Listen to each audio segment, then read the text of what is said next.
Вы слушаете Трансмировое радио. В эфире христианская программа «Хлеб жизни». Иисус говорил: «Не хлебом одним будет жить человек, но всяким словом, исходящим из уст Божьих». Мы предлагаем пищу для души и приглашаем вместе с нашим гостем окунуться в мир Божьего Слова. Мир вам, уважаемые слушатели! Напоминаю, что наша передача – место ваших встреч с различными служителями церкви, их проповеди о главном, о вечном, о библейском. Надеемся, что время, которое вы проведете с нами, укрепит вашу веру, утвердит надежду, возгреет любовь и ободрит ваше сердце.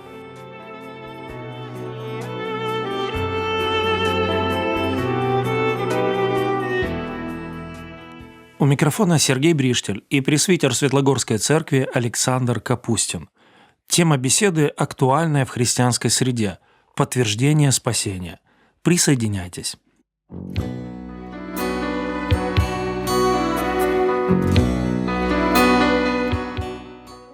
Мир вам, друзья! Поговорим сегодня о признаках спасения. Сразу хочу сказать, что беседа наша будет не совсем простая, как не был прост для меня и этот вопрос, но очень хочу поделиться с вами своими мыслями, тем более, что это выводы из серьезного, долгого, глубокого изучения Писания. Я считаю это очень важным и хочу представить вам. Как убедиться, что человек спасен? По каким признакам мы определяем рождение свыше? Что в человеке свидетельствует о действии Божьей благодати? Это вопрос, который волновал многих людей. Думаю, волнует он и нас с вами. Прежде всего, это важно лично для нас. Действительно ли мы спасены? В самом ли деле являемся возрожденными христианами? Или, может быть, обманываем самих себя? Ведь мы помним слова Христа: «Многие скажут мне в тот день: Господи, Господи, не от Твоего ли имени мы пророчествовали, не Твоим ли именем бесов изгоняли, не Твоим ли именем многие чудеса творили?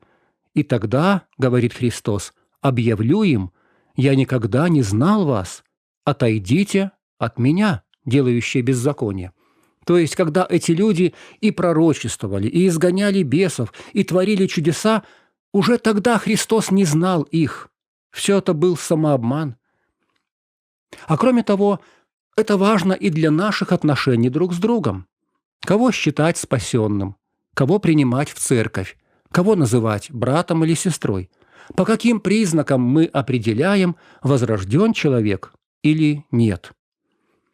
В нашем рассуждении я вначале приведу 3 исторических примера. Затем представлю распространенный в евангельских кругах взгляд, а потом мы сделаем неожиданный поворот. Итак, 3 исторических примера.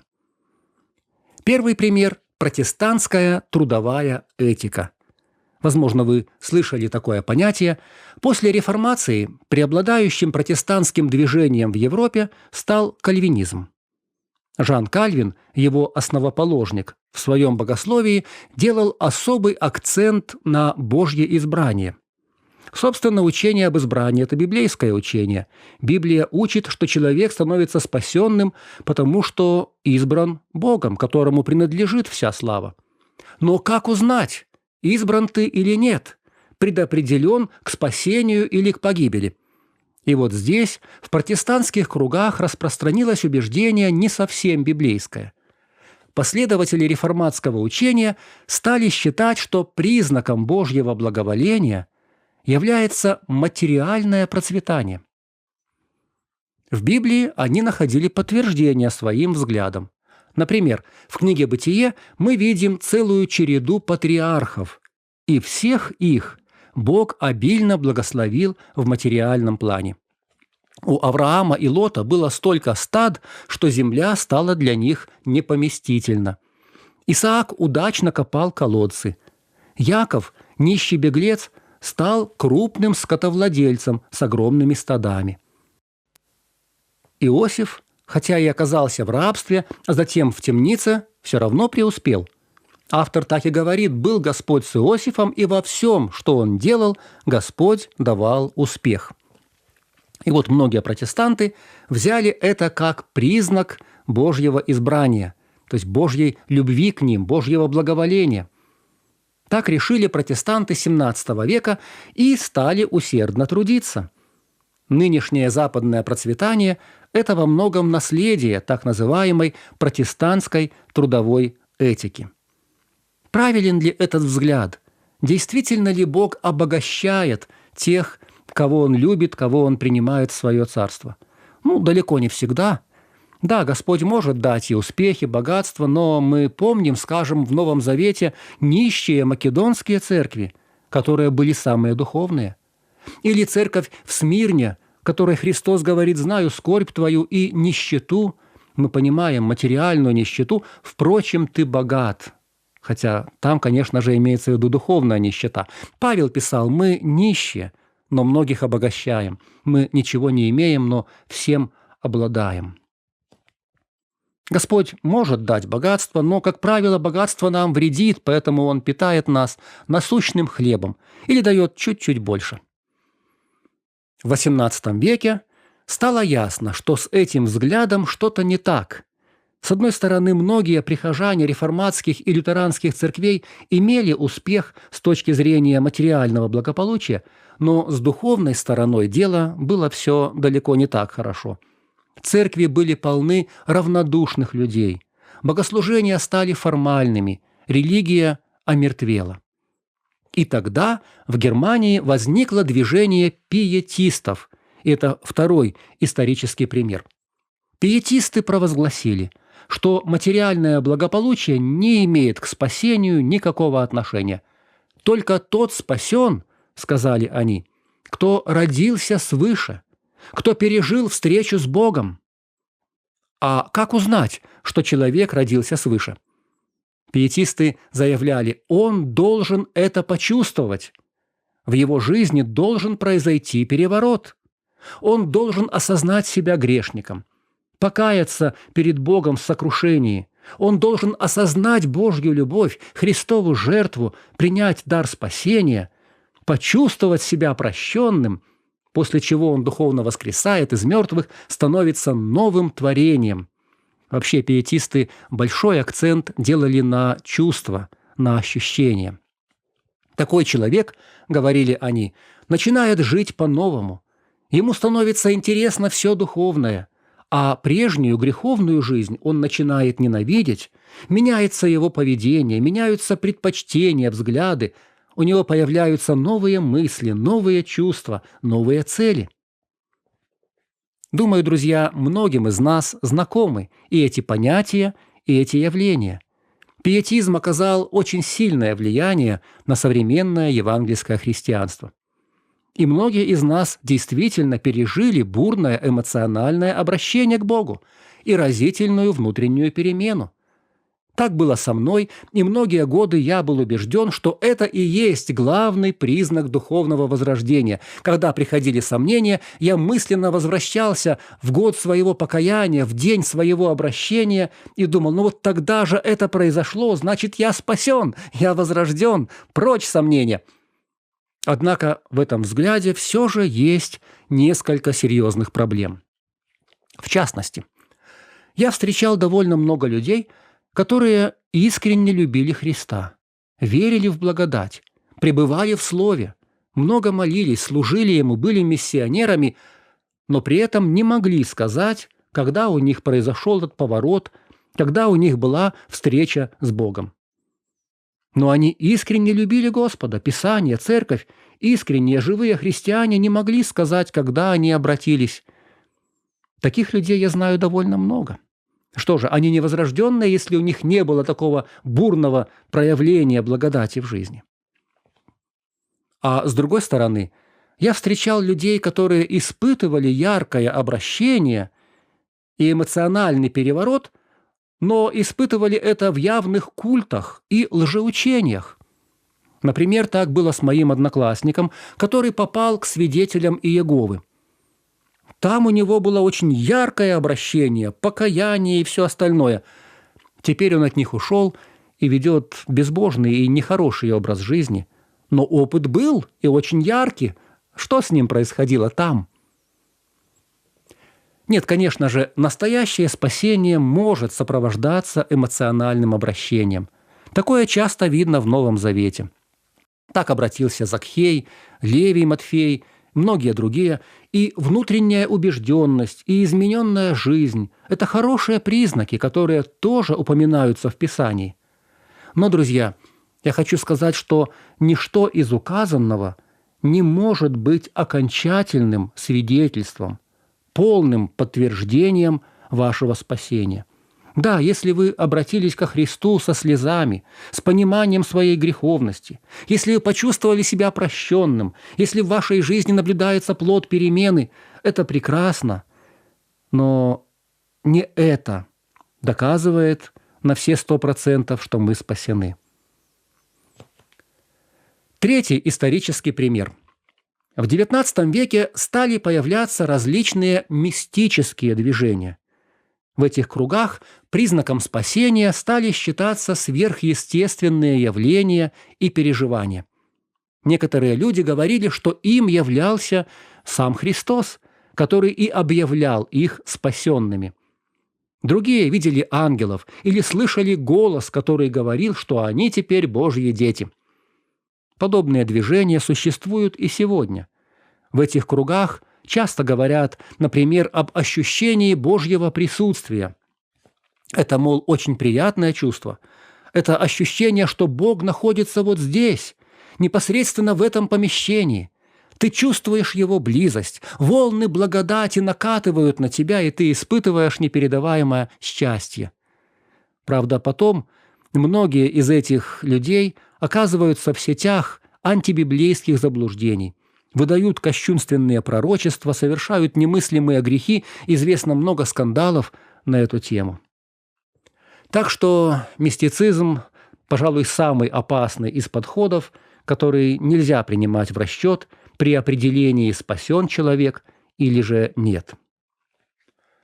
В современных евангельских церквах, кроме поворотного момента рождения свыше, принято обращать внимание на следующие особенности. Во-первых, внутренняя убежденность. Мы еще называем ее уверенность в спасении. Когда человек заявляет о своем желании принять крещение, его, как правило, спрашивают: «Ну а вот, дорогой друг, как ты считаешь, как ты чувствуешь, прощены твои грехи или нет? Если ты сегодня вдруг умрешь, мы этого не желаем, но если случится, где ты будешь, в раю или в аду?» И если человек говорит: «Я спасен, я прощен, я буду в раю», это правильный ответ, и его допускают до крещения. И это хорошо, конечно же. Согласно Библии, мы можем быть и убежденными, и уверенными в своем спасении. Божий Дух свидетельствует Духу нашему, что мы Божьи дети, и мы поем в песне «Радуйтесь со мною, люди, нет сомнения, я спасен». Дальше. Еще один признак настоящей веры – это упование только на Иисуса Христа в вопросе вечного спасения. Если человек заявляет, что уверен в своем спасении, что он будет в раю, мы спрашиваем его: «А почему ты уверен? На каком основании?» И если он отвечает: «Потому что за меня умер Христос, потому что Он заплатил своей смертью за мои грехи, потому что Он искупил меня», мы считаем это признаком спасительной веры. И это соответствует Писанию. Но, кроме того, мы еще обращаем внимание на измененное отношение, на любовь к Богу, на ненависть к греху. Неспасенному человеку это не свойственно, учим мы.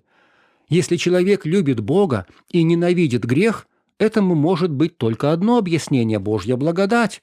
Если он оставил прежнюю греховную жизнь и устремился к небесным ценностям, то это свидетельствует о действии Святого Духа. Правильно ли это? По меньшей мере, это хорошо. Все вышеперечисленные признаки указывают на хорошие, положительные процессы в человеке. Если они есть в нас или в других, можно радоваться. И тем не менее, друзья, смею утверждать, что это не 100% признаки. Это может быть внушенное покаяние. Это может быть временное, непостоянное, ненадежное, недолгое. Есть только один главный, высший, окончательный признак подлинного спасения. Вот сейчас нас ждет неожиданный поворот. Этот признак подводит финальную черту, подбивает окончательный итог. Согласно Новому Завету, главный признак нашего спасения – верность до конца. В послании к евреям сказано, 3 глава, 14 стих. «Ибо мы сделались причастниками Христу, если только начатую жизнь твердо сохраним до конца». Обратите внимание, автор послания к евреям не говорит, что мы сделаемся причастниками Христу, если начатую жизнь сохраним до конца. Нет, мы уже сделались причастниками, но эта причастность станет явной, если начатую жизнь мы твердо сохраним. То есть наша верность до конца станет подтверждением того, что мы действительно спасенные, возрожденные, настоящие христиане, соединенные со Христом. Та же глава 3, стих 6. «А Христос, как Сын в доме Его, дом же Его мы, если только дерзновение и упование, которым хвалимся, твердо сохраним до конца». Здесь та же мысль. Мы не сделаемся Божьим домом в будущем, если сохраним дерзновение и упование. Мы уже являемся Его домом, спасенные, возрожденные уже составляют из себя Божий дом. Но кто является живым камнем, выяснится только в конце жизни, когда мы пройдем через все испытания, когда выстоим в скорбях и гонениях, когда преодолеем соблазны. Наша верность станет печатью под свидетельством о нашем спасении. Таких текстов много, вот еще несколько просто прочитаю. Колоссянам 1 глава, 23 стих. «Если только пребываете тверды и непоколебимы в вере, и не отпадаете от надежды благовествования, которое вы слышали». Или вот известный всем текст из первого послания Коринфянам, 15 глава, 1-2 стихи. «Напоминаю вам, братья, Евангелие, которое я благовествовал вам, которое вы и приняли, в котором и утвердились, которым и спасаетесь, если преподанного держитесь так, как я благовествовал вам». Христос говорит в Евангелии от Марка: «Будете ненавидимы всеми за имя Мое, претерпевший же до конца спасется». Правильнее было бы перевести эти слова так: «Претерпевший же до конца спасен». Давайте вспомним еще один важный текст из Евангелий. Это первая большая притча Иисуса Христа, притча о сеятеле. Думаю, мы все ее помним, поэтому не буду читать всю притчу, а приведу лишь текст о каменистой почве. Христос учит: «Вот вышел сеятель сеять. Когда он сеял, иное упало при дороге, налетели птицы, поклевали то, иное упало на места каменистые, где немного было земли, и скоро взошло, потому что земля была не глубока. Когда же взошло солнце, увяло, и, как не имело корня, засохло». Дальше идет тернистая почва и добрая, которая приносит плод во 100 крат, в 60 и в 30. Затем в доме Христос объясняет притчу ученикам. «Посеянное на каменистых местах, — говорит Он, — означает того, кто слышит слово и тотчас с радостью принимает его, но не имеет в себе корня и непостоянен. Когда настанет скорбь или гонение за слово, тотчас соблазняется». Кого символизирует этот вид почвы? Он символизирует людей, которые не имеют в себе корня и непостоянны. То есть проблема не в солнце, которое высушило ростки. Проблема не в сеятеле, который плохо посеял. Проблема не в семени, которое оказалось не слишком живучим. Проблема в почве. Изначально было ясно, что ничего не получится. Так и с людьми, которые не имеют в себе корня. Они отпадают не потому, что попали в плохую церковь, не потому, что о них мало заботились, не потому, что им преподали не то Евангелие, хотя с искажениями Евангелия проблем много, но в данном случае дело не в этом. Они отпадают потому, что у них нет настоящей веры, потому что они легкомысленны и непостоянны. Проблема не снаружи, а внутри. И только время может показать, кто есть кто. Обратите внимание, на этой почве ростки поначалу выглядят намного лучше, чем на доброй почве. Пока там все еще под землей копошится, укореняется, на каменистой уже буйная зелень. И это отражение печальной действительности. Сколько раз я, как пастырь, наступал на эти грабли. Сколько радовался о людях, которые сразу проявляли бурный энтузиазм, погружались с головой в библейское учение, включались в церковную деятельность, выглядели просто великолепно. А потом проходило время, и они отпадали. Те, в ком я был уверен больше, чем в других, кто проявлял все признаки возрождения и свидетельствовали о встрече со Христом, и высказывали всяческий интерес к духовной жизни, и порывали с прежними грехами, и были такие радостные и посвященные, те, кого я считал лучшими, проходило несколько лет, и они оказывались за бортом. Я в отчаянии думал, что я сделал не так. Как можно было поступить иначе, чтобы они не ушли? И, конечно, я многое делал не так. И, конечно, можно было бы поступить иначе. Я не считаю себя очень хорошим пастырем. Но, тем не менее, понимаю, что главная причина отпадения этих людей была не во мне, и не в церкви, и не в том, что условия оказались для них слишком тяжелыми. Причина была в них самих. В том, что не было настоящей веры, не было настоящего возрождения, не было перемены сердца, не было полной посвященности, и время все расставило по своим местам. Вопрос. Получается, полной уверенности в спасении у нас нет? Если окончательное подтверждение проявится лишь в конце жизни, то такие явления, как внутренняя убежденность, любовь ко Христу, ненависть ко греху, преображенная жизнь и все остальное – это что, ненадежные свидетельства? Ответ здесь, друзья, неоднозначен. И да, и нет. С одной стороны, уверенность в спасении у нас должна быть. Библия говорит, что такую уверенность дает нам Святой Дух и спасительная вера. Но, с другой стороны, та же Библия говорит, что мы можем обманываться. Мы можем выдавать желаемое за действительное. Или нас могут убедить в спасении другие люди, а его и не было. Поэтому нам нужно регулярно испытывать и исследовать себя, чтобы убедиться, все правильно. Мы сохраняем верность, мы не из колеблющихся, но стоим в вере ко спасению души. В богословии есть выражение «постоянство святых». Это один из основополагающих принципов исторического протестантизма. Вот статья.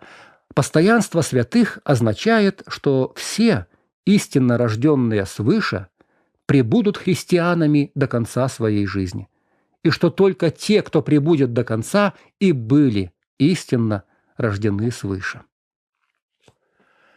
Несколько выводов. Первый вывод. Друзья, не возлагайте слишком больших надежд на свой опыт, каким бы он ни был. Возможно, у вас был опыт обращения яркий, эмоциональный, как у меня, а может, совсем непримечательный. Здесь многое зависит от темперамента или от того, родились вы в христианской семье или полжизни ничего не знали о Христе, много грешили или мало. Что бы ни произошло в вашей жизни, это не может служить надежным подтверждением вашего спасения. И даже если вам снились чудесные сны или являлись ангелы, вы слышали голос с неба, видели надписи на облаках, это тоже ничего не значит.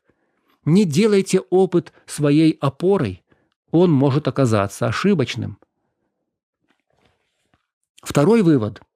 Берегитесь падений. Кто думает, что он стоит, пишет Павел, берегись, чтобы не упасть. На основании яркого опыта у нас может появиться ложное чувство безопасности. Мол, если я спасен, то мне ничего не грозит. Спасен однажды, спасен навсегда. Однако важнейший признак настоящего спасения – это именно осторожность. Настоящий христианин бодрствует и остерегается. Иоанн пишет: «Мы знаем, что всякий, рожденный от Бога, не грешит, но рожденный от Бога хранит себя, и лукавый не прикасается к нему». Третий вывод. Не спешите причислять людей к спасенным или неспасенным. Конечно, нужно верить в лучшее. Нужно надеяться, что мы здесь все спасены. Нужно называть друг друга братьями и сестрами, относиться как к своим. Однако печальный опыт любой церкви показывает, что люди порой отпадают. И причем часто отпадают именно те, в ком мы были особенно уверены. И четвертый вывод. Регулярно проверяйте себя. Павел писал: «Испытывайте самих себя, в вере ли вы. Самих себя исследуйте. Или вы не знаете самих себя, что Иисус Христос в вас? Разве только вы не то, чем должны быть?» Второе послание Коринфянам, 13 глава, 5 стих. Наша уверенность в спасении может быть ложной. Лучшим доказательством нашего спасения являются не наши чувства, не ответы на молитвы, не переживания, а наша верность Христу в большом и малом. Братья и сестры, если у вас было яркое обращение к Богу, это хорошо. Если изменились ваши мысли, ваша жизнь, это прекрасно.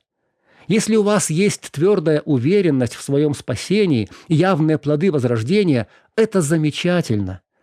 Но помните, что все это не окончательные свидетельства вашего спасения. Главное – ваша верность. Только если вы устоите в испытаниях, только если победите искушения, только если встанете после всех падений, если терпение и упование сохраните до самого конца, только тогда о вас можно будет сказать: это был настоящий христианин.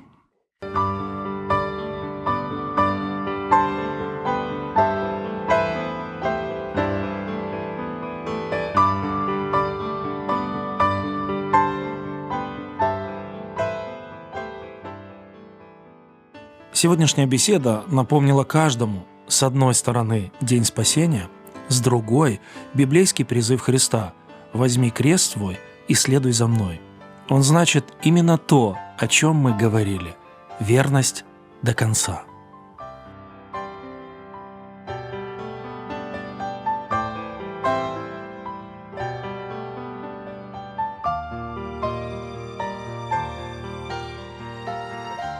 На этом наша сегодняшняя передача подошла к концу. С вами были Сергей Бриштель, звукооператор Олег Крупко и наш гость Александр Капустин. Пожалуйста, направляйте свои отзывы и пожелания по адресу: Трансмировое радио, передача «Хлеб жизни», абонентский ящик 45, индекс 224-020, город Брест 20, Беларусь. Присоединяйтесь к нам каждую субботу с 22:00 по минскому времени. Напоминаю, мы в эфире на средних волнах, частота 1035. Слушайте нас в интернете twr.fm и на ютубе TWR Беларусь. Пишите на адрес электронной почты rmtwr.by@gmail.com. Звоните.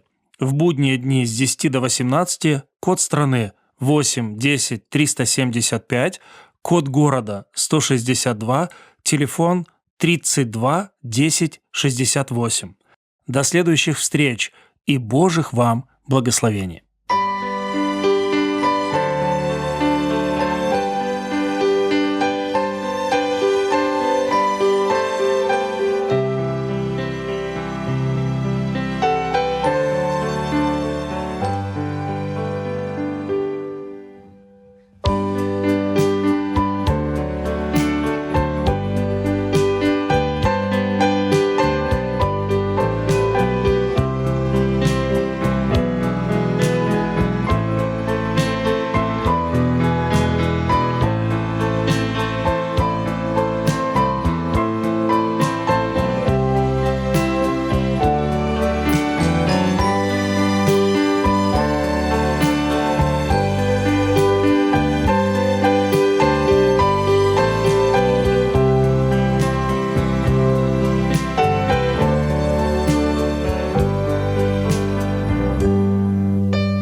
Вы слушаете программу «Тихие воды». Господь пастырь мой, я ни в чем не буду нуждаться. Он покоит меня на злачных пажитях и водит меня к водам тихим, подкрепляет душу мою, направляет меня на стези правды ради имени Своего.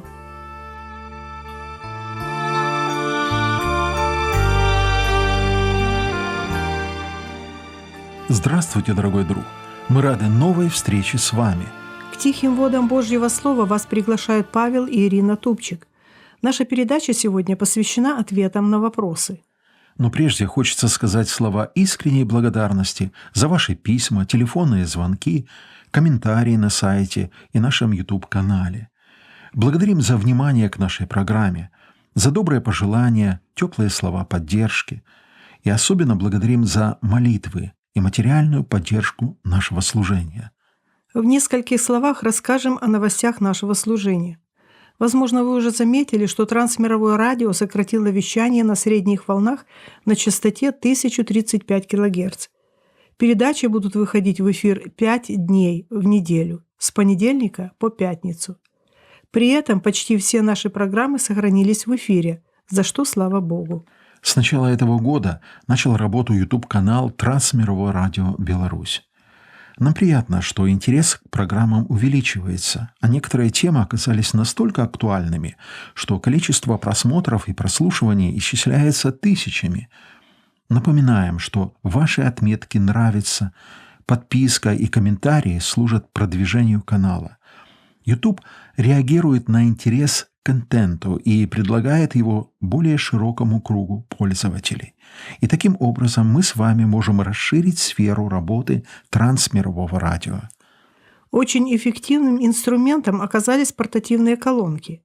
Эти устройства с записанными на флешках радиопередачами попадают в руки тех, кто другим способом никогда бы не услышал Слово Божье. Мы благодарны тем, кто трудится по их распространению и кто жертвует на это средства. Пусть Господь обильно благословит вас. Также молитесь о тех, кто получил эти устройства, чтобы Слово Божье, которое они слышат, изменяло их сердца.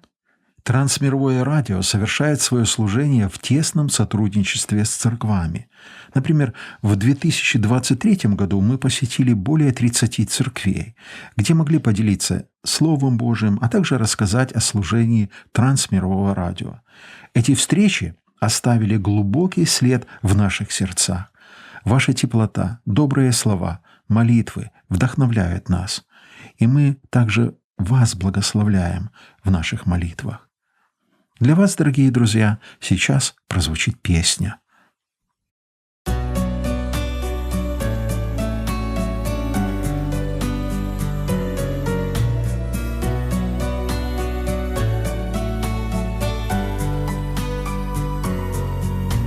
Синее небо, где бы я не был, как я люблю за тобой наблюдать. Мир безграничный в славном величии сможет искупленных Богом принять. Где-то на большой планете соберутся неба дети у престола благодати вечного Отца. Лица счастьем засияют, свод небесный озаряя, и в одно соединятся детские сердца. Синее небо, как я хотел бы приобрести два могучих крыла, с птицами вместе в город чудесный. Вера меня унести бы смогла. Где-то на большой планете соберутся неба дети у престола благодати вечного Отца. Ведь со счастьем засияют свод небесный озаряя, и в одно соединятся детские сердца.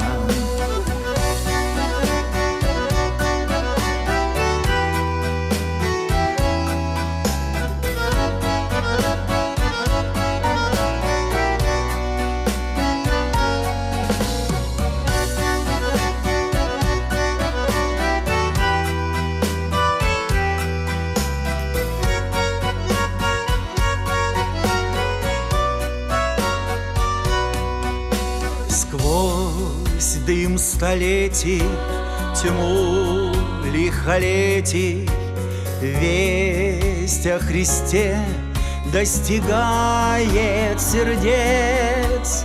Душ миллионы Богом спасенных в небе получат нетленный венец. Где-то на большой планете соберутся небо дети у престола благодати вечного Отца. Лица счастьем засияют, свод небесный озаряя, и в одно соединятся детские сердца. И в одно соединятся детские сердца. А теперь перейдем к вопросам. Первый вопрос. Можно ли доказать существование Бога? Все зависит от того, как понимать слово «доказать». Доказательство – это рассуждение по определенным правилам, обосновывающее какое-либо утверждение. Вопрос в том, какие правила устанавливает человек. Например, Фома установил для себя следующее доказательство воскресения Христа. «Если не увижу на руках его ран от гвоздей, и не вложу моего пальца в раны от гвоздей, и не вложу руки моей в ребра его, не поверю».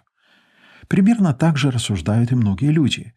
Для них доказательством существования Бога было бы то, что они увидели и потрогали его. Этого не происходит, следовательно, Бога нет. В 11 главе книги Иова написано: «Можешь ли ты исследованием найти Бога? Можешь ли совершенно постигнуть Вседержителя? Он превыше небес. Что можешь сделать?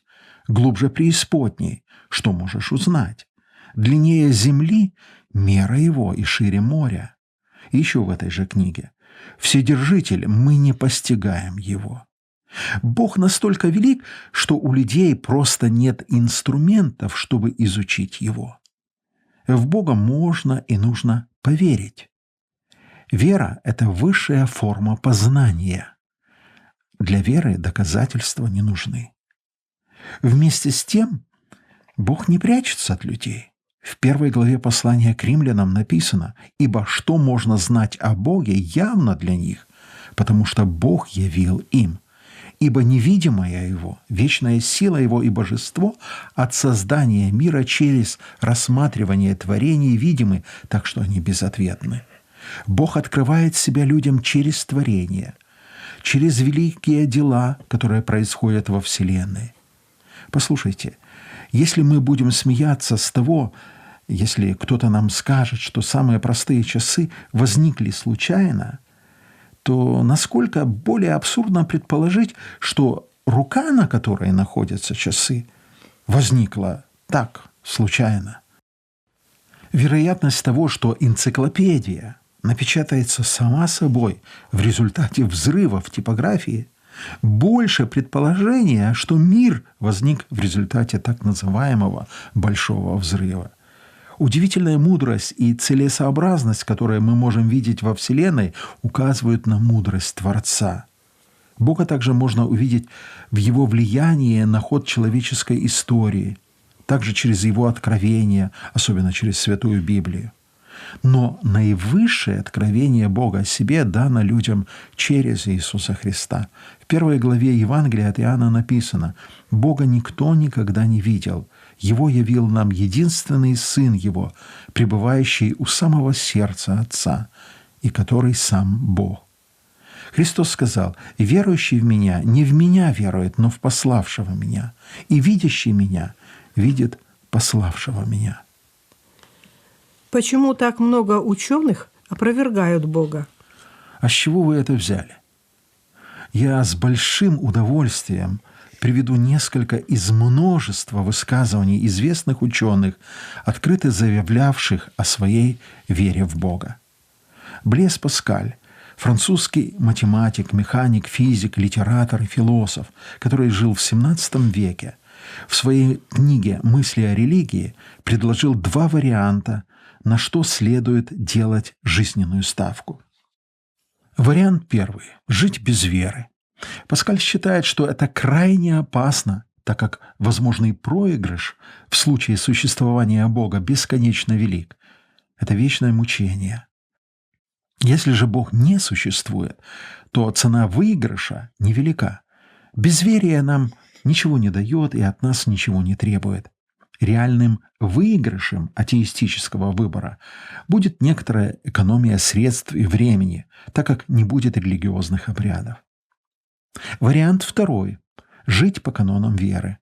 Человек ничем не рискует, если не считать некоторых затруднений из-за постов, некоторых ограничений, обрядов и связанных с этим затрат средств и времени.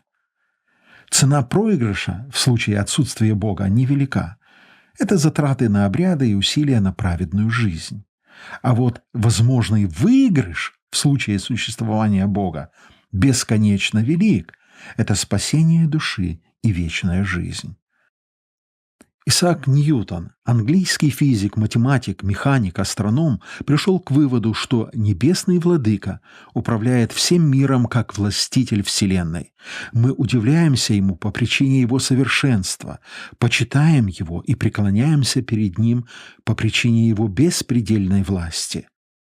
Из слепой физической необходимости, которая всегда и везде одинакова, не могло бы произойти никакого разнообразия, и все соответственное месту и времени разнообразие сотворенных предметов, что и составляет строй и жизнь Вселенной, могло произойти только по мысли и воле существа самобытного, которое я называю Господь Бог.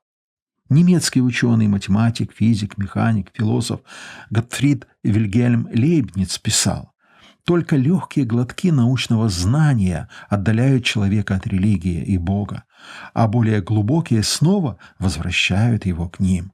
Свет разума есть дар Божий в той же мере, что и свет откровения». Михаил Васильевич Ломоносов, это тоже XVII век, первый русский ученый-естествоиспытатель мирового значения, писал так: «Нездраво рассудителен математик, ежели он хочет божественную волю измерять циркулем. Таков же богословие учитель, если он думает, что по псалтире научиться можно астрономии или химии». И еще одна цитата Ломоносова: «Природа есть в некотором смысле Евангелие, благовествующее громко творческую силу, премудрость и величие Бога. И не только небеса, но и недра земли проповедуют славу Божию». Карл Фридрих Гаусс, величайший немецкий математик, механик, физик, астроном, писал: «Есть задачи, решению которых я бы приписал бесконечно большую важность по сравнению с задачами математическими, например, задачи, связанные с этикой или нашим отношением к Богу, или касающиеся нашей судьбы и нашего будущего. Но их решение лежит полностью за нашими пределами и абсолютно за рамками науки. Когда придет наш последний час, с какой неизъяснимой радостью мы устремим свой взор к тому, о присутствии которого мы могли лишь догадываться в этом мире». Игорь Сикорский, русский и американский авиаконструктор, ученый, изобретатель, философ, в своей лекции «Эволюция души» заявил: «Всего несколько веков назад считали, что все, что происходит в природе, сопряжено с непосредственным Божьим участием. Планеты передвигали ангелы, стихийные бедствия виделись проявлением Божьего гнева и так далее. И открытие законов природы сначала вызвало резкое противодействие, чуть не обвинение в богохульстве. Теперь, однако, мы признаем, что закономерности Божьего мира делают его еще удивительнее и прекраснее, что величие и чудесная точность функционирования Вселенной есть результат действия естественных законов, которыми Бог пользуется как инструментами. Среди них один из главнейших – это закон гравитации. Ральф Байрон, всемирно известный хирург-онколог, заявляет: посмотрите на устройство своего тела.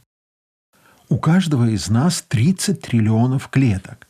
В каждой клетке постоянно происходит 10 тысяч химических реакций.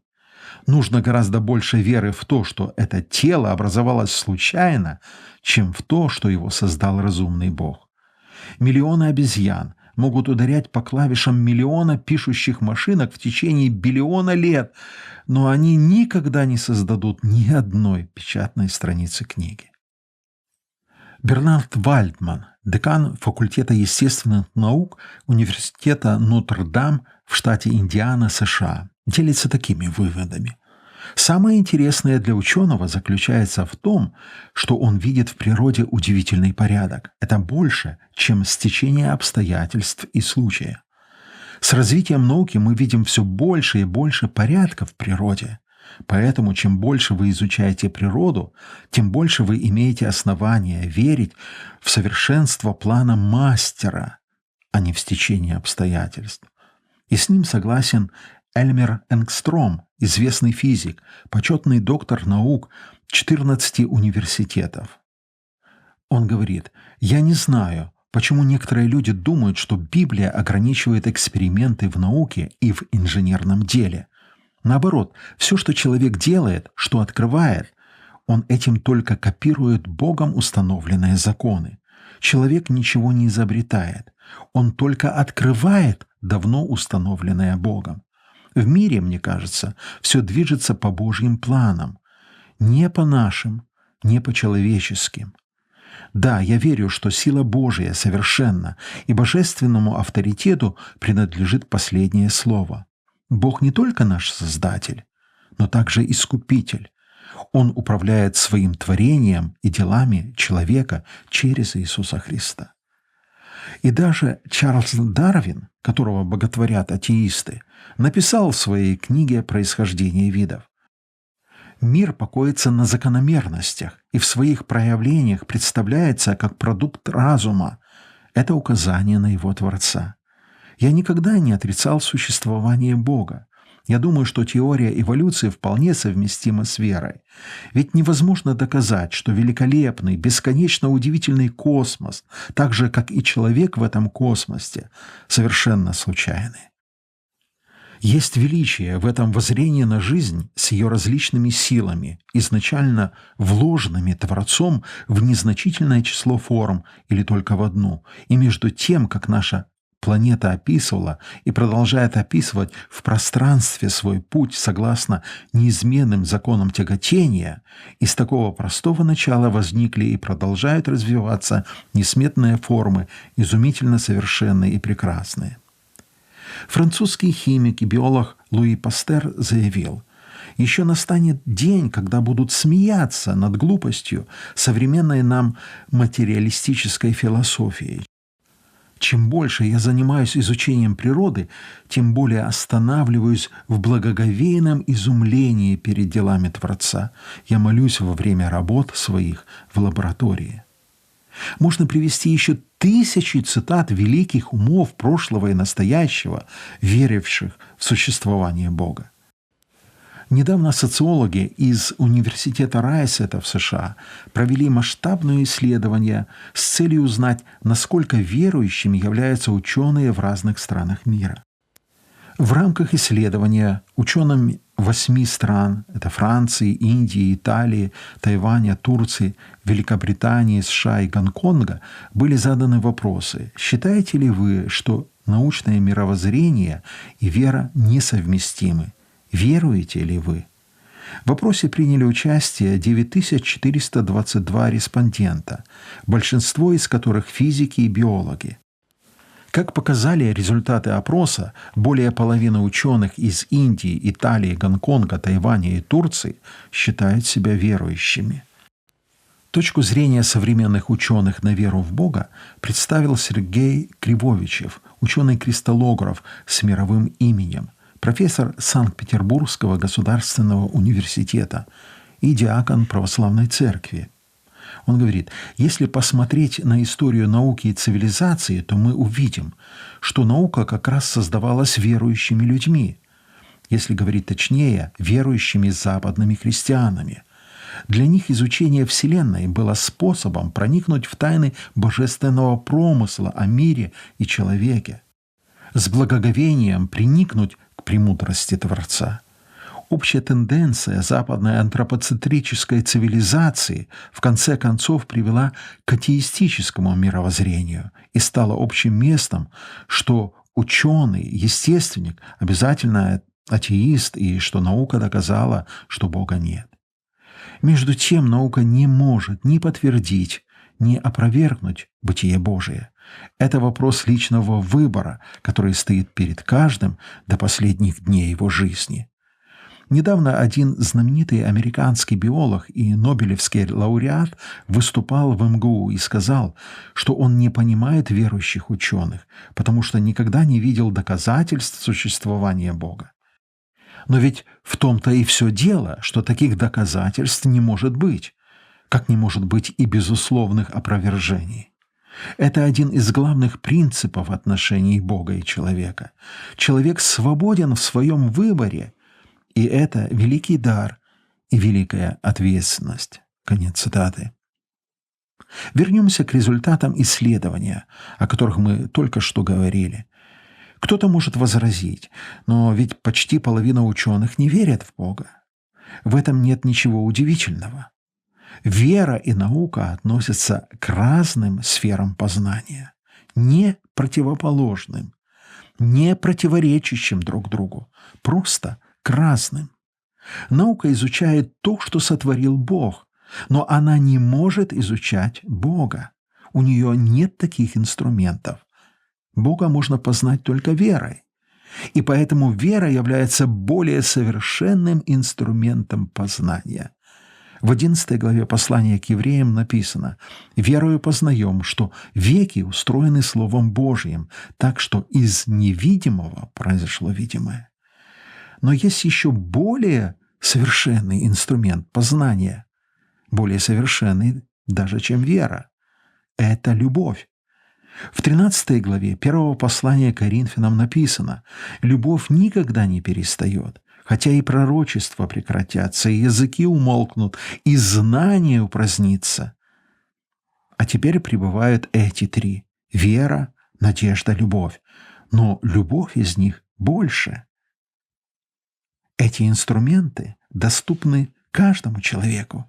Чтобы поверить, не обязательно быть нобелевским лауреатом. Поверить могут даже дети.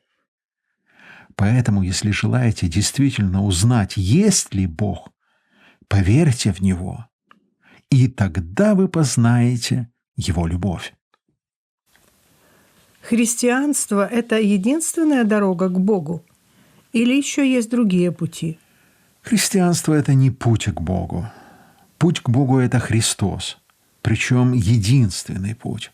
Христос так и сказал о себе: «Я есть путь, истина и жизнь. Никто не приходит к Отцу, как только через Меня».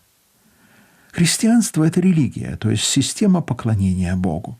И нужно сказать, что христианство, как религия, не избежало некоторых исторических ошибок.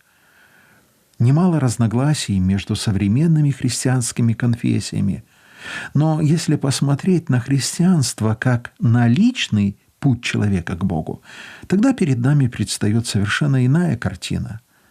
Миллионы людей пережили глубокое внутреннее обновление, нашли покой и мир своим душам благодаря вере в Господа Иисуса Христа.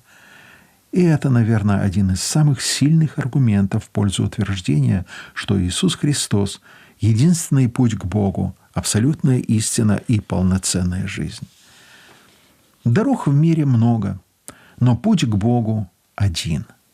Тот путь, который предложен самим Богом. Никакая религия не может ликвидировать пропасть между святым Богом и грешным человеком. Это способна сделать только жертва Божьего Сына Иисуса Христа, которую человек должен принять верой. Спасает не христианство как религия, спасает вера в Иисуса Христа. А христианство – это объединение верующих людей для совместного служения и поклонения Богу. Это был последний вопрос в нашей передаче. Если у вас есть библейские или жизненные вопросы, пишите нам. Постараемся помочь, если это в наших силах. Адрес и наши контакты прозвучат после песни.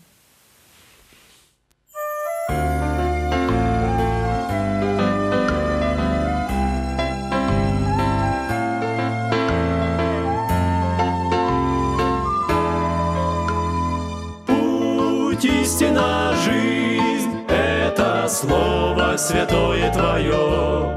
Это имя святое Твое, путь, истина, жизнь. Только Он нам такие слова говорил, только Он чудеса перед нами творил. Только Иисус, путь, истина, жизнь, это Слово святое Твое. Это имя святое Твое, путь, истина, жизнь. Тот, кто верит в Меня, жизнь и свет обретет. Тот, кто следует Мне, не в потемках живет, но в свете дня. Путь, истина, жизнь, это Слово святое Твое. Это имя святое Твое, путь, истина, жизнь. Вы научитесь правде мне верность храня, вас свободными сделает правда моя. Правда моя, в путь, истину, жизнь, так как Слово Твое говорит. Так как имя Твое говорит, в путь, истину, жизнь.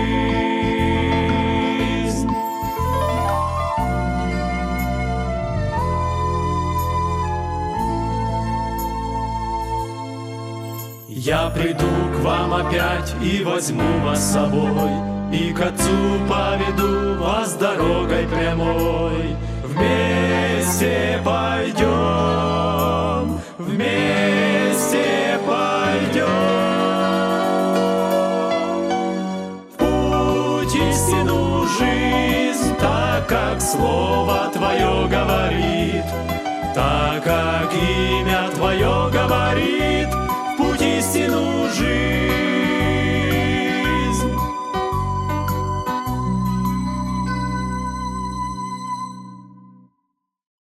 Наша радиопередача заканчивается. С вами были Павел и Ирина Тупчик. Свои вопросы, отзывы и пожелания направляйте, пожалуйста, по адресу: программа «Тихие воды», почтовый ящик 45, индекс 22 40 20, город Брест 20, Республика Беларусь. Нас слушать вы можете каждую неделю на средних волнах по понедельникам в 21 час в диапазоне 482 метра, то есть на частоте 621 кГц. По вторникам в 22 часа 15 минут в диапазоне 290 метров, то есть на частоте 1035 кГц. И круглосуточно в интернете на сайте twr.fm. И в Ютубе на канале «Трансмировое радио Беларусь». Вы можете писать нам и по электронной почте. Наш адрес rmtwr.by, значок @gmail.com. Желаем вам всего доброго.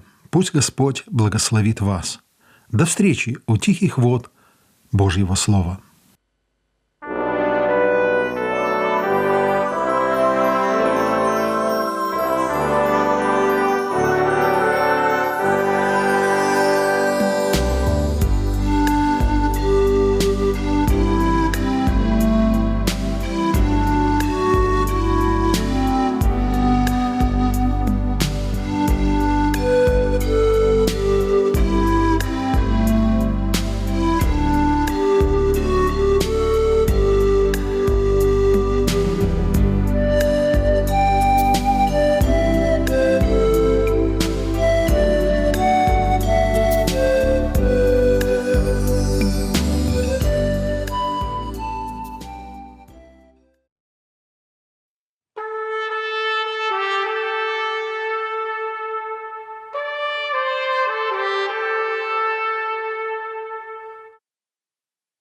Вы слушаете Трансмировое радио.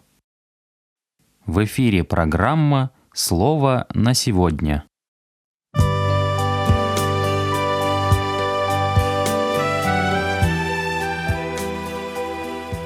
Мир вам и милость от нашего Господа да умножится, дорогие друзья.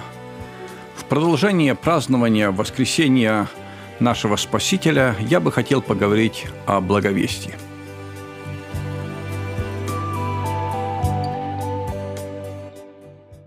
К этому побуждает сама история воскресения Христа, которая не заканчивается описанием Его восстания из гроба. Мы читаем, что жены со страхом и радостью великою побежали возвестить ученикам об Иисусе.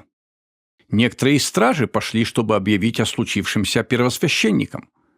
Мария Магдалина бежит к Петру и Иоанну. Идущие в Эмаус возвращаются в Иерусалим, чтобы рассказать о встрече со Христом другим ученикам. Ученики идут и проповедуют везде, где только можно.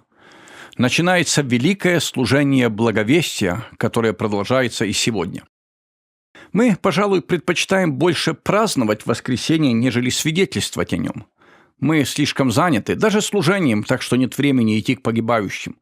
В суматохе не видно боли и страданий мира, а за стенами церковных зданий мы чувствуем себя в безопасности. Но хорошо сказано, наиважнейший момент церковной службы наступает тогда, когда народ Божий, укрепленный проповедью и общением, выходит за церковную ограду в мир, чтобы быть церковью. Мы не ходим в церковь, мы и есть церковь. Все же картина свидетельства, о которой пишут евангелисты, привлекает нас. Ведь радость провозглашения Евангелия, благой вести всегда занимала центральное место в деятельности евангельских христиан. Благую весть распространяли как во времена гонений, так и относительной свободы, открыто и тайно, в больших собраниях и лицом к лицу. Распространение Евангелия было священной обязанностью. Принцип священства всех верующих позволял каждому верующему стать свидетелем, благовестником или проповедником. Каждый стремился выполнить великое поручение Христа.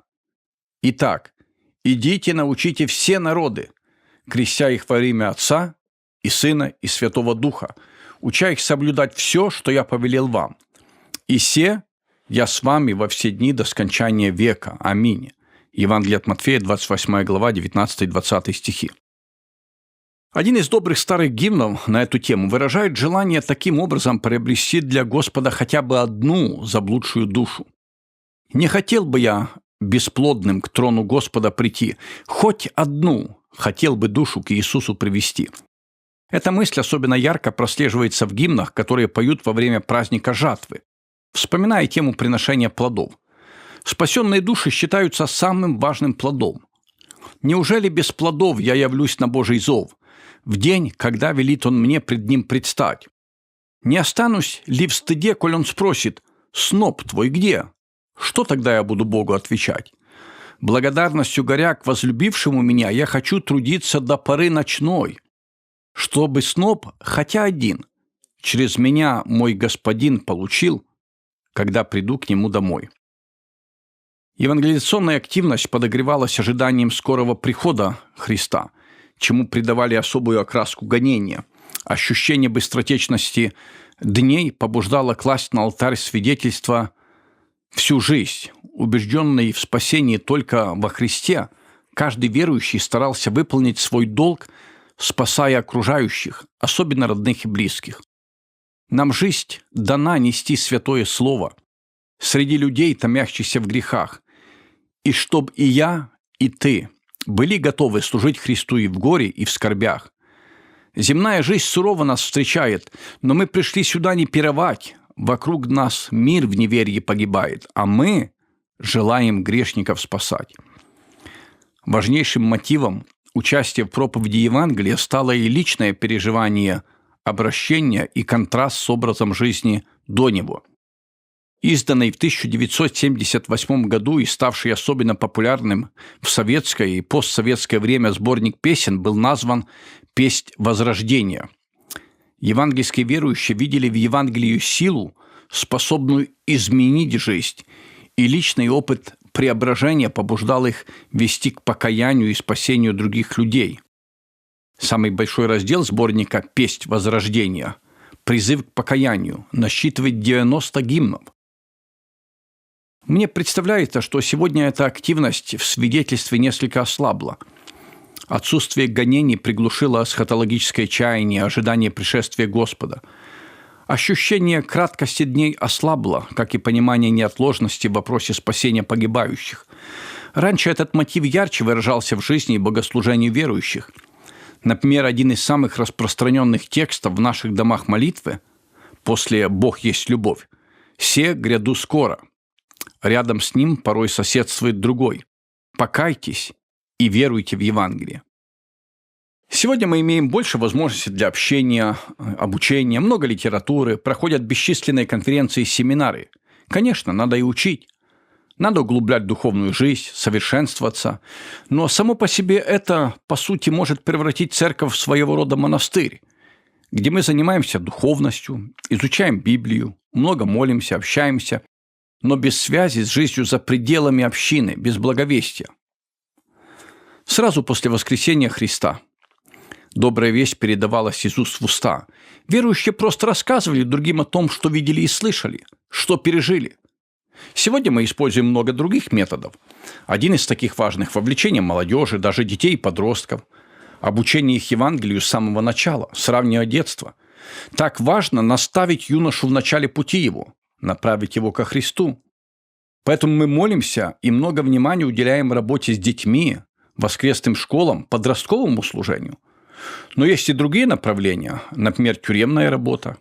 Я знаю братьев, которые сами сидели в тюрьме, уверовали, а потом проповедуют в тюрьмах другим. Многие братья и сестры ревнуют о личном свидетельстве и находят возможности. Бог дал им такую способность. В Евангелиях, например, написано, что женщины были первыми, кто рассказал о воскресшем Христе. К митрополиту Филарету Московскому пришли женщины и поздравляли с Пасхой. И одна спросила: «Почему, ваше преосвященство, Христос первым явился женщинам?» На что он ответил: «Матушка, да кто ж скорее расскажет всему свету новость, как не женщина?» Может, это входит в противоречие с принятыми условностями, правилами поведения и общения. Как-то я прочитал в одном издании, как должна вести себя настоящая леди. Леди не задает людям некорректных вопросов. Она избегает тем, которые могут поставить собеседника в неловкое положение. Леди знает, что по правилам хорошего тона нельзя говорить с человеком о его здоровье, диете, внешнем виде, вероисповедании, политических предпочтениях, а также о его деньгах и отношениях с супругом. Может, некоторых тем и не стоит касаться, но делиться Евангелием – это действительно хороший тон. Евангелие распространяется через социальное служение. В богословском плане мы иногда дискутируем о том, какое место занимает социальная работа.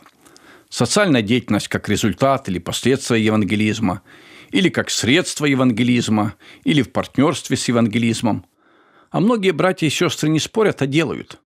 Вообще в течение столетий или уже тысячелетий церковь совершала миссию, заботясь об уязвимых слоях общества – беженцах и иммигрантах, пришельцах, вдовах и сиротах. Эта забота стояла в центре христианской веры. Можно вернуться ко Христу. В нем нет конфликта между социальным служением и благовестием.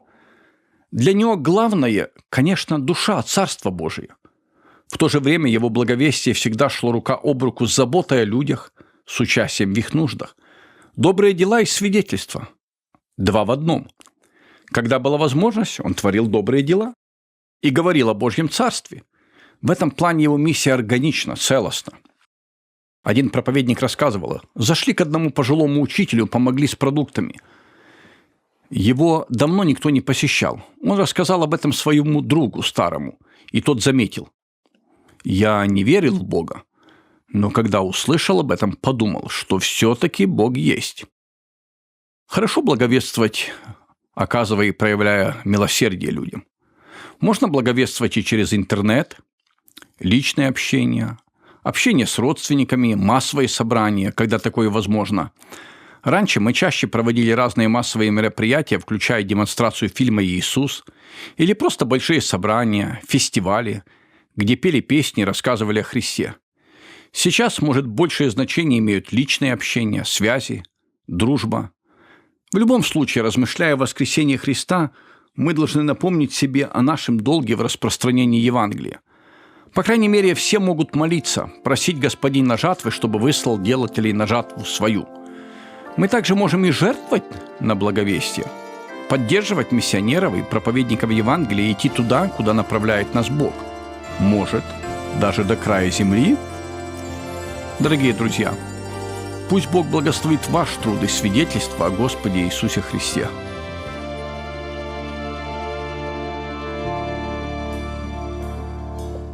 Богом на земле нам оставлена во Христе святая благодать. Верой будем жить, словом праведным, чтобы нам в грехе не умирать. Верой будем жить, словом праведным, Богу с надеждой служить.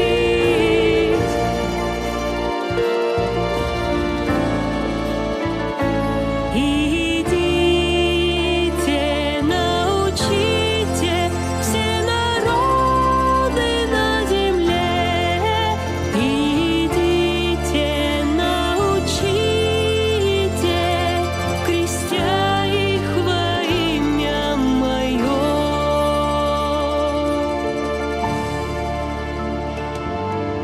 Миром и любовью связаны наши обращенные сердца.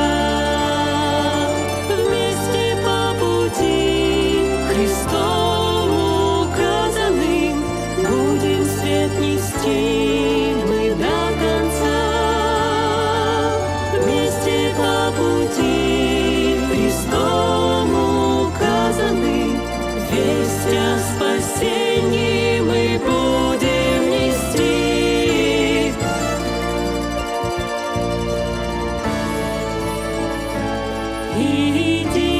Идите, научите все народы на земле. Идите, научите, крестя их во имя Мое.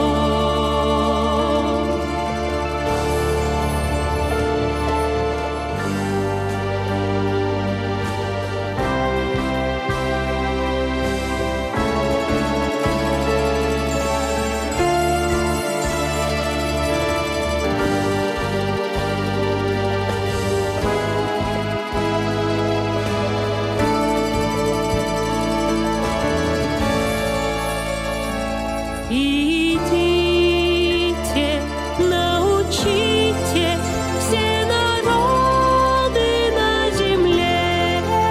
Идите, научите, крестя их во имя Мое. Идите, научите все народы на земле. Идите, научите, крестя их во имя Мое. Крестя их во имя Мое.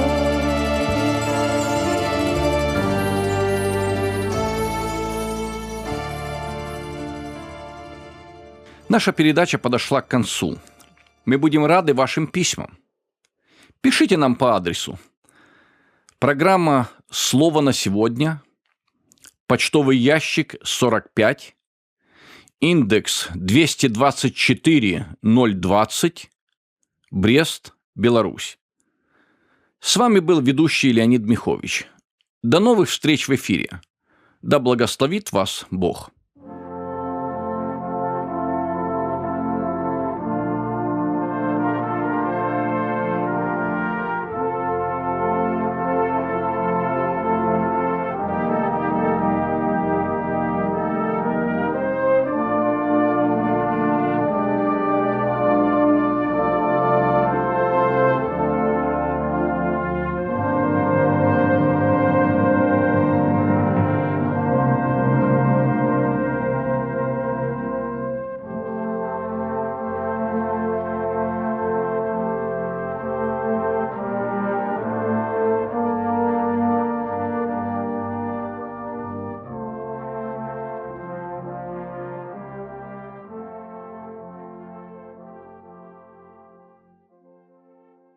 Вы слушаете Трансмировое радио.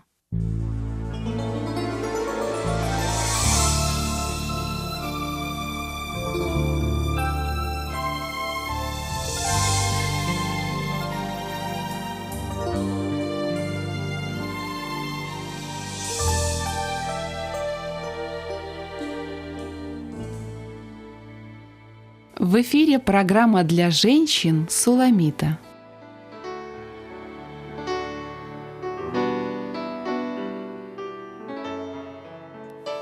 Подошло время нашей встречи, и я, ведущая Елена Делюк, рада встретиться с вами вновь, дорогие слушатели. Приветствую вас и предлагаю послушать продолжение рассказа о Людвиге Каролине Радзивилл, о ее интересной судьбе, о том, с какими испытаниями и интригами ей пришлось столкнуться, являясь богатой наследницей.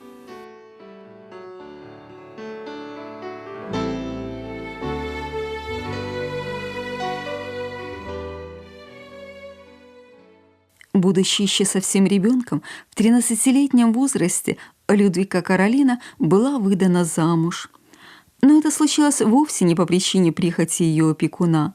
Так она была спасена от многочисленных претендентов на ее имение.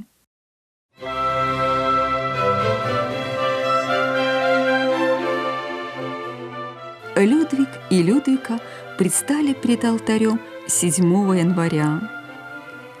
Безусловно, после этого те, кто считал необходимым расторгнуть обручение, вынуждены были смириться. Бог соединил, да не разлучат люди.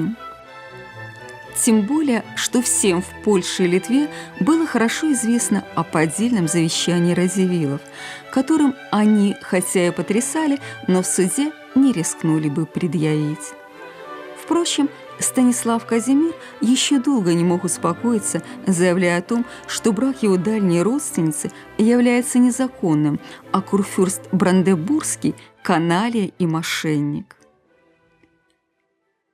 После венчания Людвига Каролина осталась жить с мужем в Берлине. Так как замужняя женщина считается совершеннолетней независимо от того, каков ее возраст на самом деле, 13-летняя маркграфиня Брандебургская, именно таким теперь был ее титул, должна была принять из рук опекунов все дела по управлению своими имениями. Теперь все самые важные и ответственные решения принимались только с ее согласия и одобрения. И, несмотря на свои юные годы, сиротка Людхен вела дела так, что поводов для неудовольствия у ее подданных не возникало. Из Берлина маркграфиня посылала своим управляющим письма, полное беспокойства и заботы о жителях Слуцка, Кополя, Копыся, Любчи, Кейданов, Бирш, Койданова, Смолевич, Невеля, Себежа, городов, которые находились в ее владениях. Иногда жители этих мест приезжали с прошениями и ходатайствами прямо в Берлин и возвращались домой довольные и веселые. Общение с обаятельной, умной, внимательной госпожой, которая быстро и без проволочек решала все их проблемы, было неизменно приятным.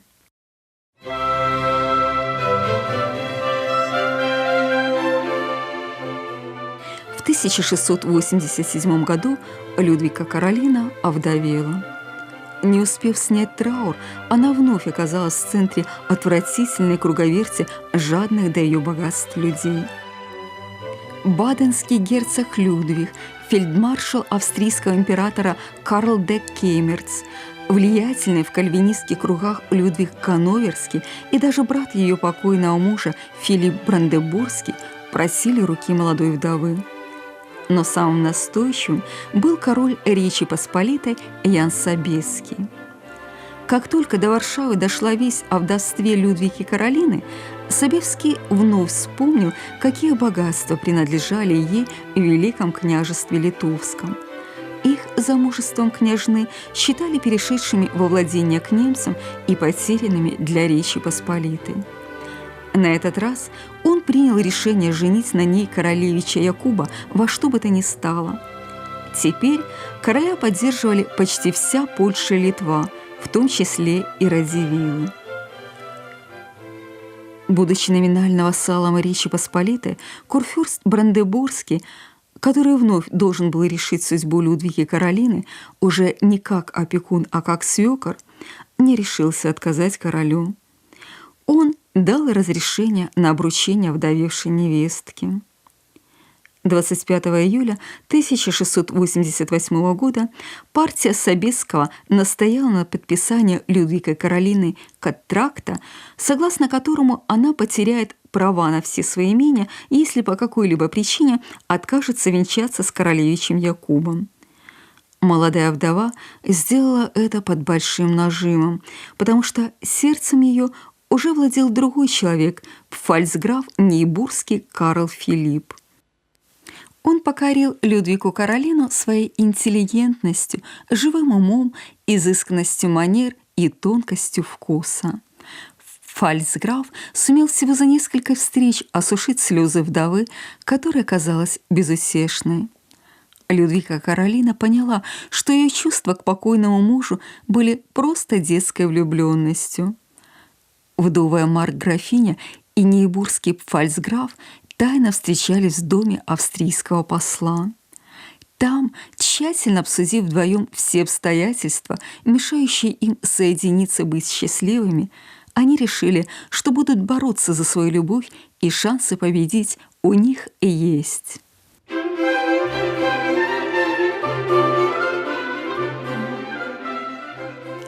августа 1688 года Людвига Каролина и Карл Филипп тайно обвенчались. После этого они договорились с сапегами, главными конкурентами Радзивиллов, за 60 тысяч талеров быть защитниками их прав на семя, который король поспешит созвать, как только узнает о замужестве Людвиги Каролины. Сапеги сделали даже больше. В то время как магнаты и шляхта Речи Посполитой собрались на сейм, гетман Казимир Ян Сапега окружил Слуцк верными ему войсками. В зал заседаний он явился веселый и гордый своей находчивостью. И когда король Ян Собеский объявил решение о конфискации имений Людвиги Каролины в пользу государства, гетман встал и сообщил ясновельможным панам, что без боя взять Слуцк им не удастся. После взрыва негодования, злобной перебранки и попыток образумить мятежного Сапегу, Яну Собецкому пришлось отменить свой указ. Так Людвига Каролина осталась владелицей отцовского наследства и слуцкой княгиней. Нейбургская фальцграфиня сделала очень много хорошего для своих белорусских подданных. Живя с мужем в Гейдельберге, столице его Пфальца, Людвига Каролина уделяла большое внимание просвещению и образованию случан. Будучи протестанткой, она всеми силами поддерживала реформаторское движение, но также и защищала права православных, на которые посягали приверженцы униатства. Фальцграфиня была опекуншей кальвинистских церквей Слуцка, Минска и Койденова. Она считала необходимым, чтобы ее подданные имели возможность пользоваться услугами широкообразованных пасторов-кальвинистов и чтобы эти пасторы не были чужеземцами. На ее деньги были установлены 12 стипендий в Кёнигсбергском университете для белорусских студентов, которые обучались на богословском факультете.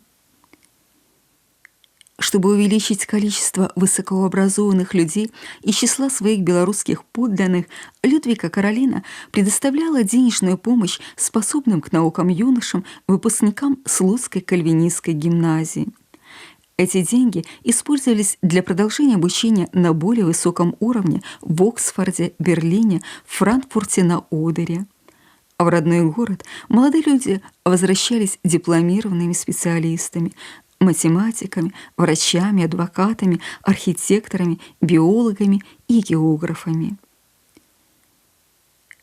Людвига Каролина мечтала превратить свои белорусские владения в княжество, где процветали бы науки, искусство. Возможно, в какой-то мере этой женщине, целеустремленной, настойчивой, умной, и удалось бы осуществить свои мечты, если бы судьба отпустила ей хотя бы 40 лет жизни. Но нейбургская пфальцграфиня умерла 23 марта 1695 года, когда ей было всего 28 лет. Это случилось так. Подарив мужу 3 дочерей, Людвика Каролина родила долгожданного мальчика. Но повивальная бабка оказалась женщиной неопытной и нерасторопной. Обрадовавшись тому, что у пфальцграфа наконец-то появился сын, и уже предвкушая, как счастливый отец одарит ее за это, бабка кинулась в купели обмывать новорожденного. Она упустила момент, когда нужно было помочь роженице. Наконец, увидев, что пфальцграфиня умирает, повивальная бабка бросилась спасать ее. Но было уже поздно. Людвика Каролина умерла, а ее сын, оставленный в купели, захлебнулся. В 1744 году белорусские владения Нейбургской пфальцграфиня выкупили ее потомков несвижские радзивиллы.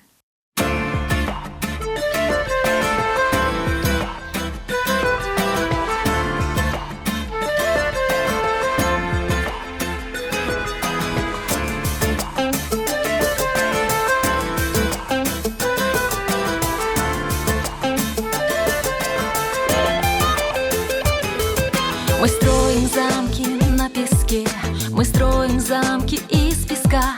Они, как памятник тоске, дрожит несмелая рука. В них нет ни окон, ни дверей, в них нет фундамента и крыш. В них мы не созовем друзей, и я молчу, и ты молчишь. Волной всевластных перемен все унесет течение лет, и нам останется взамен воспоминаний грустный след. Волной всевластных перемен все унесет течение лет, и нам останется взамен воспоминаний грустный след. Так хрупкие замки из песка, трудов напрасных вечный круг. Почувствуй шелест ветерка, прикосновение Божьих рук. Когда в душе царит любовь, стихает гром земных потерь. Любовь родник, и вновь ты сердцем благодать измерь. Волной всевластных перемен все унесет течение лет, и нам останется взамен воспоминаний грустный след. Волной всевластных перемен все унесет течение лет, и нам останется взамен воспоминаний грустный след.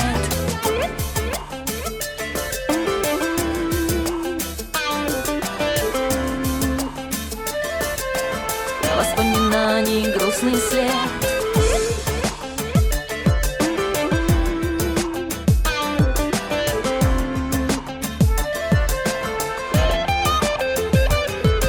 Волной всевластных перемен все унесет течение лет, и нам останется взамен воспоминаний грустный след. Волной всевластных перемен все унесет течение лет, и нам останется взамен воспоминаний грустный след.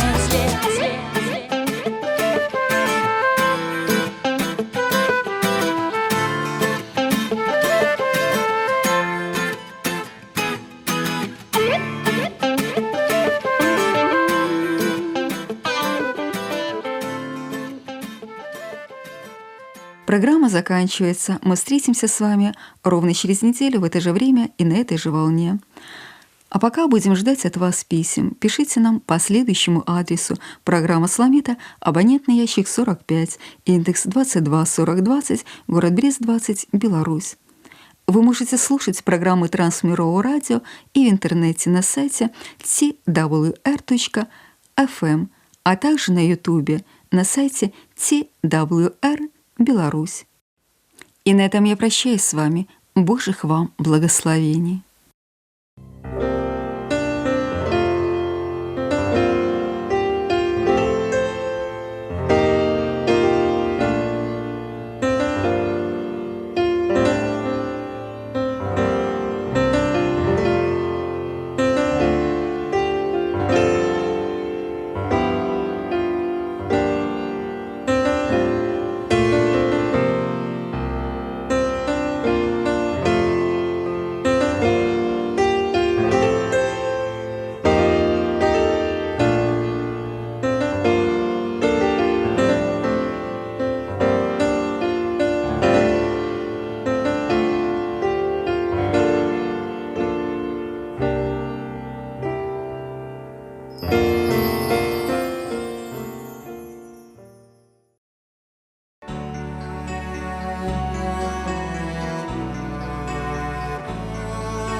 Вы слухаеце трансусветнае радыё.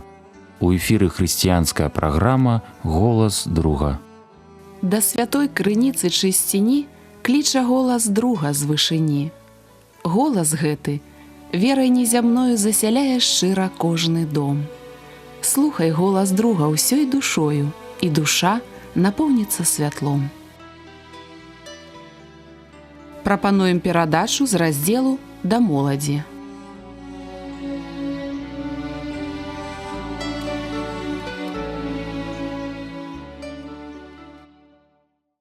Мір вам, паважаныя слухачы! Разам з вамі ў эфіры Сергей Брыштель. Сённяшняя размова мае назву «Справа жыцця». У нашым горадзе на адной з цэнтральных вуліц ёсць сацыяльная рэклама. Яна супраць курэння. Гучыць так: удыхаеш, забіваеш сябе, выдыхаеш іншых. Мы добра разумеем сэнс гэтых слоў. Размова пра актыўных і пасіўных курцоў. Нікацін губіць залежнага чалавека. Дым цыгарэт губіць тых, хто знаходзіцца і побач. Зло з усіх бакоў. Але гэтаму прыкладу можна надаць і духоўны сэнс. Калі мы прыносім шкоду сабе, мы прыносім шкоду і іншым. Таму што аддаем толькі тое, чым напоўненыя. А калі ў нас жыццё, тады мы жыццё і распаўсюджваем.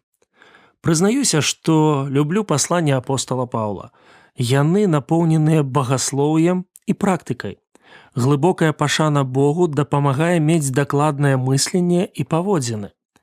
Павел быў чалавекам, які аднойчы удыхнуў жыццё, і праз кожнае слова і ўчынак ён гэта жыццё выдыхаў. Пра якое жыццё я кажу? Пра дабравесце. Давайте прачытаем разам адзін тэкст з паслання, якое змяніла жыццё заходняй Еўропы. Рымлянам, 1 раздзел, вершы з 14 па 17. «Я даўжнік і элінам, і варварам, мудрацам і неразумным. Дык вось, што да мяне я гатовы звеставаць і вам, жыхарам Рыма, бо я не саромеюся звеставання Хрыстова, бо яно ёсць сіла Божая на збавенне усякаму веруючаму, па-першае юдэю, потым і эліну, бо ў ім адкрываецца праўда Божая, ад веры ў веру, як напісана: праведны верою жыць будзе». Кім быў і кім стаў Павел? Чалавекам, які не вельмі шанаваў язычнікаў, потым тым, хто яшчэ горш ставіўся да хрысціянаў. Ён даў згоду на забойства Стэфана, а потым узначаліў пераследаванне вучняў Господа. Але аднойчы, па дарозе ў Дамаск, ён сустрэў жывога збаўцу Ісуса Хрыста.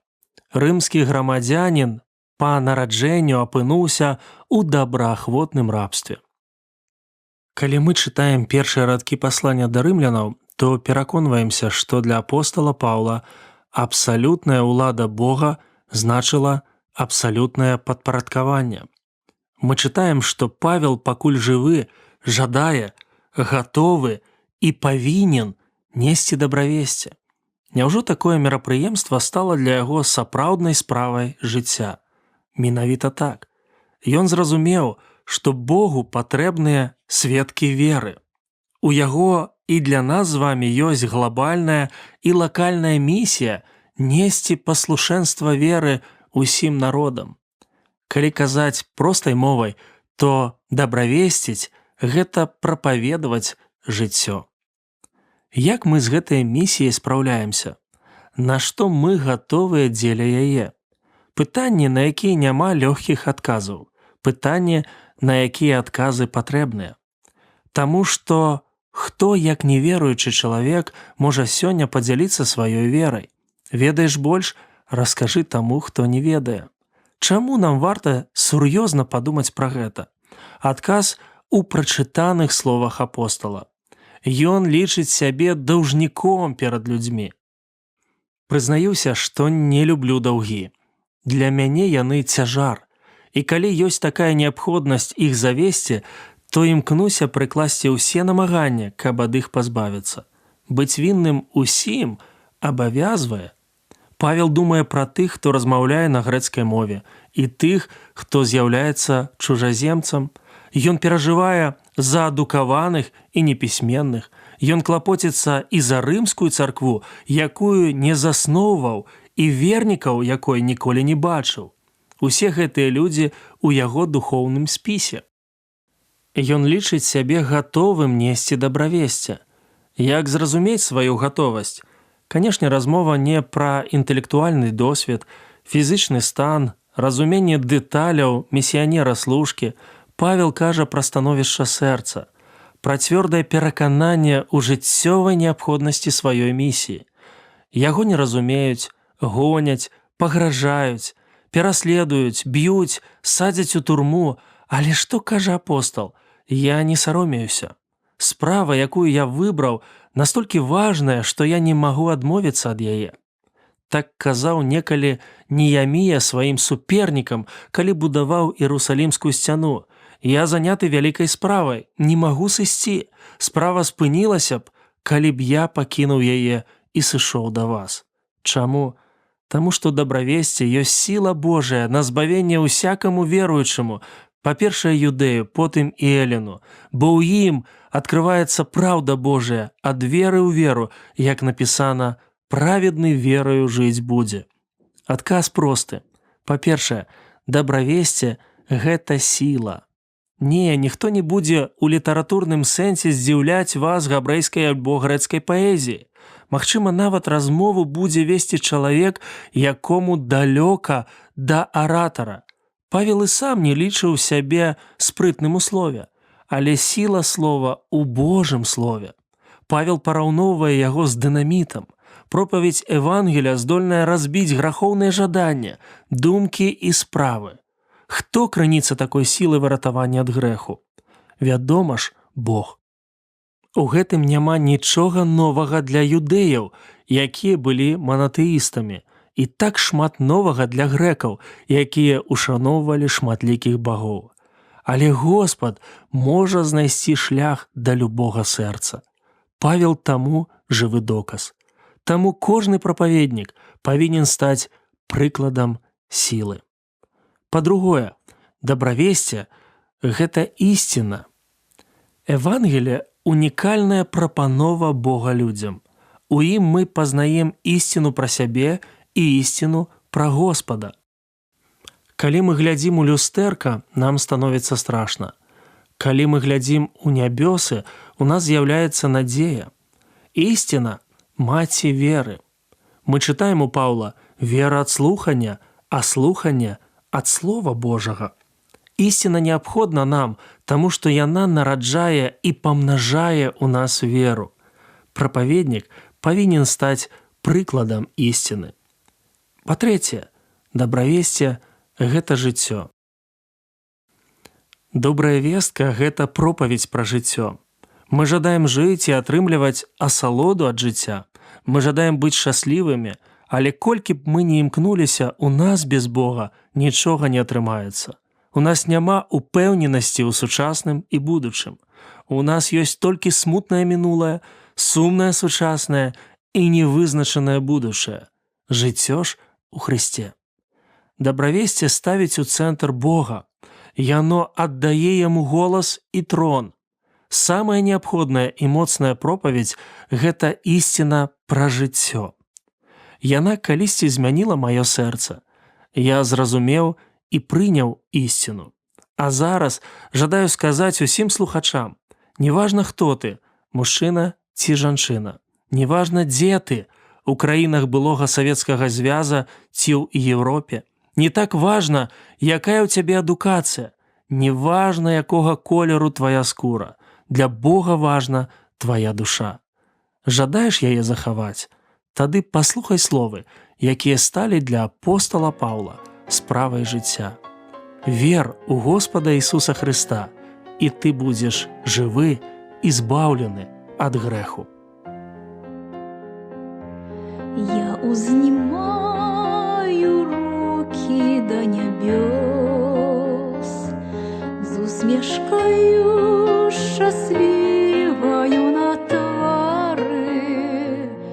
Я до тебе пришла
любовь свою не в силах я стремать, своею грешной постатью земною. Я веру Тебе, Иисус Христос, и веру не изменю свою досконно, бо ведаю, поклич жажда небес, и в гэтым мне не буде больш заслона, бо ведаю, поклич жажда небес, і в гэтым мне не буде больш заслона.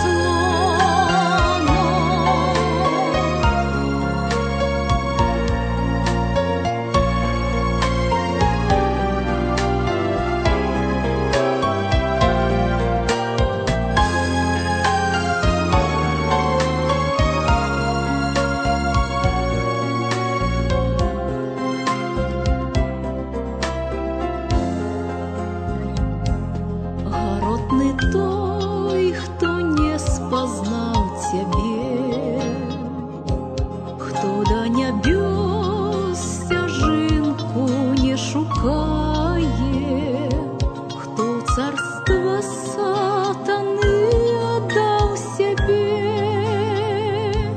чия душа у темры той блукає. Я ж веру Тебе, Иисус Христос, и веру не изменю свою досконно, бо ведаю, поклич жажда небес, и в гэтым мне не буде больш заслона, бо ведаю, поклич жажда небес,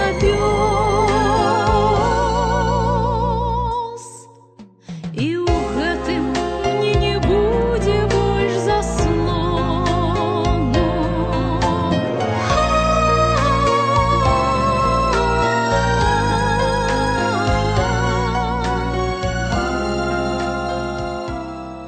На гэтым наша сённяшняя перадача завершана. З вами быў Сергей Брыштель. Як і заўсёды, чакаем вашых пісем і водгукаў аб нашых перадачах.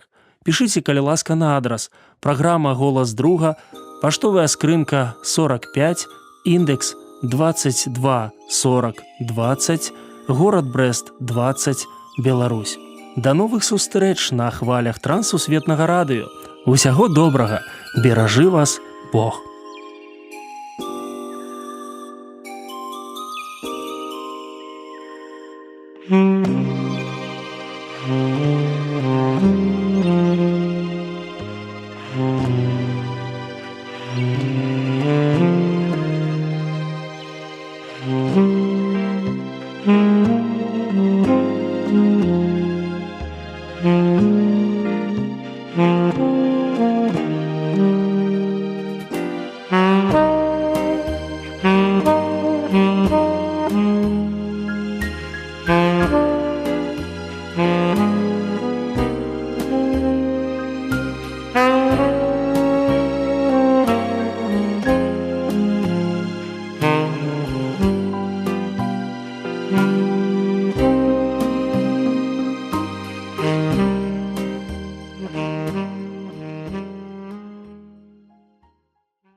Вы слушаете Трансмировое радио.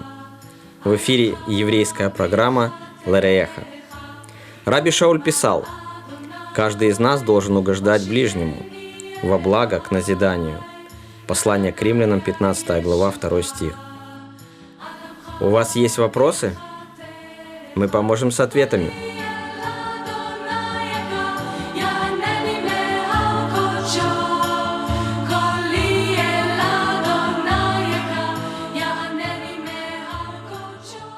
Михаил, шалом. Шалом, Дима. Здравствуйте, дорогие друзья. О чем сегодня будем говорить? Мы сегодня поговорим о довольно интересной теме, на которую существует множество мнений, доводов и домыслов. Наверное, каждый из нас, читая Евангелие, задавался вопросом расхождения в вопросе времени проведения пасхального седера Иешуа со своими учениками в синоптических Евангелиях, то есть Матфея, Марка и Луки, и Евангелие от Иоанна. В Евангелиях Матфея, Марка и Луки фактически прямо говорится, что последней трапезой Иешуа со своими последователями был пасхальный седер. Все было как положено. Пасхальный ягненок, маца, горькие травы, чаши. И все это прекрасное действо должно было происходить согласно Торе. Мы читаем об этом в Левит 23 главе. В первый месяц, в 14-й день месяца вечером, Пасха Господня. И в 15-й день того же месяца праздник опресноков Господу. 7 дней ешьте опресноки. И в первый день да будет у вас священное собрание, никакой работы не работайте. То есть все должно было происходить вечером 14-го дня месяца Нисан. На следующий день после седера Иешуа был распят, то есть 15-го Нисана, в праздник опресноков и в первый день пасхальной недели, то есть пятница, следующий день 16-го Нисана шаббат, а на рассвете 17-го Нисана в первый день недели, то есть воскресенье, Иешуа воскрес. Иоанн же приводит несколько иную хронологию событий. Он говорит, что эта трапеза произошла за день до начала праздника. Там приводятся события, реплики и комментарии, которые нам сообщают, что люди во время суда и распятия как будто бы еще готовятся встречать Песах. Соответственно, в изложении Иоанна время смерти и воскресения Иешуа сдвигается на 24 часа. Пасхальный седер как будто бы приходится на вечер 13-го Нисана, распятие произошло 14-го Нисана до начала пасхальной ночи, и это была пятница. 15-го Нисана был шаббат, совпавший с первым днем пасхальной недели, праздников опресноков, а воскрес Иешуа на рассвете 16-го Нисана. Как же мы можем разрешить это видимое противоречие? Ведь если все оставить как есть, то это поднимает множество вопросов о евангельских повествованиях и даже о самой жертве Мессии на Голгофе. На самом деле, уже в послеапостольскую эпоху этот вопрос возник среди некоторых людей. Например, Ориген Александрийский утверждал, что Иоанн скорректировал некоторые материальные, то есть физические или хронологические детали своего повествования, чтобы полнее раскрыть духовные, то есть богословские смыслы. Идея состоит в том, что в его эпоху считалось, что, будучи не просто биографом, но толкователем описываемых событий, Иоанн был волен скорректировать небольшие хронологические детали, чтобы лучше раскрыть какую-то богословскую тему. Так он переносит трапезу Иешуа на день раньше, чтобы распятие совпало по времени с закланием в жертву пасхальных агнцев. Это довольно простое и элегантное объяснение, но многие другие христианские ученые настаивают, и я с ними склонен согласиться, на более строгом историческом понимании точности Нового Завета. Тут еще стоит сказать, что часть толкования Оригена, которая относится к этим событиям, пасхальному седру, она потеряна. Однако он рассматривает похожие моменты, в которых Евангелие от Иоанна расходится с синоптическими Евангелиями. И вполне вероятно, что точно так же он понимал кажущееся расхождение относительно Тайной вечери. Говорить о том, что здесь допущена ошибка людьми, случайные или преднамеренные, не приходится по той простой причине, что существует целая система проверок текстов на достоверность. То есть утверждение, что при множестве переписей что-то было намеренно или ненамеренно изменено, как минимум невежественно. Еще кто-то говорит, что Иоанн, писавший свое Евангелие, как минимум через 30 лет после описываемых в нем событий, просто забыл точное время некоторых событий. Однако это очень скользкая дорожка, которая, помимо своей опасности, довольно недостоверна. Подобного рода ошибки для людей того времени были весьма критичными, ибо затрагивала наиважнейшие постулаты веры, соответственно, не могла бы остаться без внимания и комментариев. Все вышеприведенные объяснения, хотя и могут быть правдивыми, возможно, но все же не являются исчерпывающими. За давностью веков точного, полного и безапелляционного объяснения мы уже не найдем. Наверное, уже только тогда, когда будем с Господом и сами спросим, если в этом еще будет смысл. Но все же попытаться объяснить это противоречие можно, опираясь на исторические данные и используя различные источники. Частично проблема с восприятием истории заключается в том, что мы всегда хотим, чтобы она была стройной и точной. Мы хотим, чтобы все объяснения и даты идеально совпадали, но так никогда не бывает. И не обязательно потому, что наша память ошибается, а потому что реальная жизнь беспорядочна. И некоторые исторические события, которые доселе были неизвестны, часто могут быть ответом на вопрос, которые будоражили умы и вызывали множество противоречий. То есть ответ на видимое противоречие мы можем найти в небиблейских источниках, верно? Интересно, что же об этом говорит история? А об этом мы поговорим в следующий раз.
Вы слушали еврейскую программу «Лереха».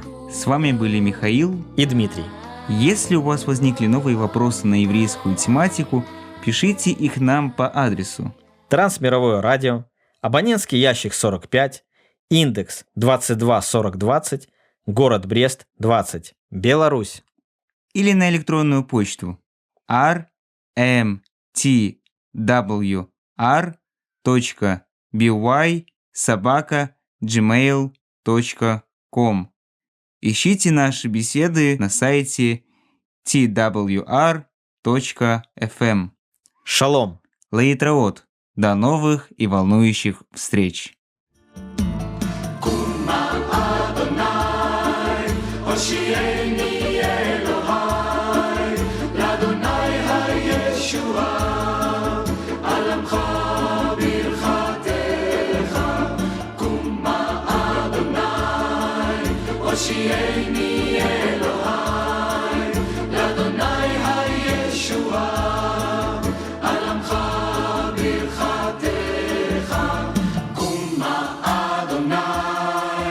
הושיעני אלוהי, לאדוני הישועה.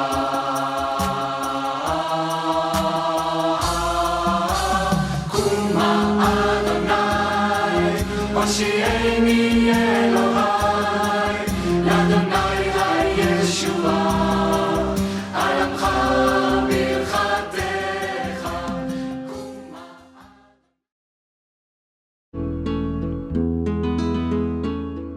Вы слухаєте Трансусветное радио. У эфіры праграма «Уроки гісторыі». Запрашаем у падарожжа падзей, асоб і фактаў. Вучыцеся разам з намі.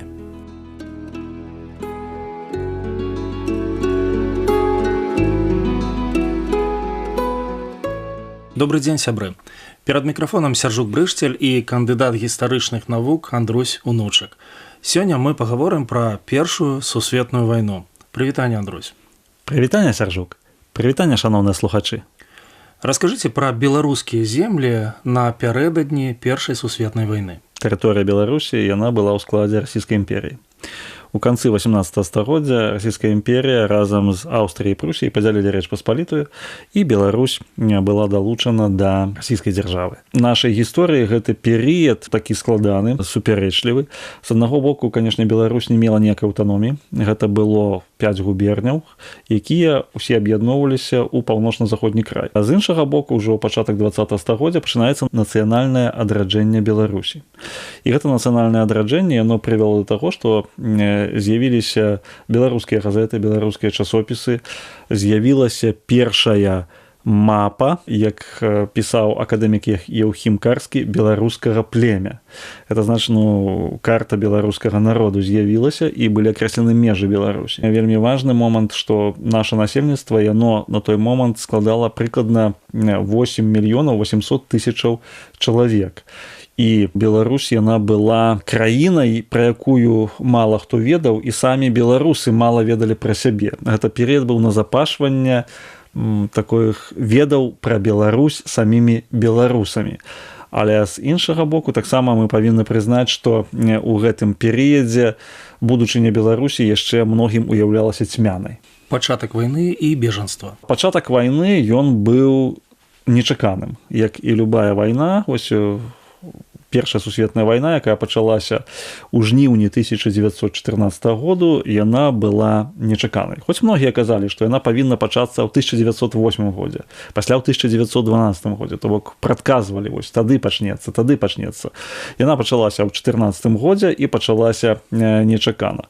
Палітыка расійскай дзяржавы адносна Беларусі была такой, што калі немцы пачнуць наступаць, а нямецкі фронт ён рухаўся з захаду на ўсход, то праваслаўнае насельніцтва, інтэлігенцыю праваслаўных, святароў праваслаўных у першую чаргу трэба эвакуяваць, і нават эвакуяваць цэлыя вёскі, каб немцам пакінуць выпаленую зямлю.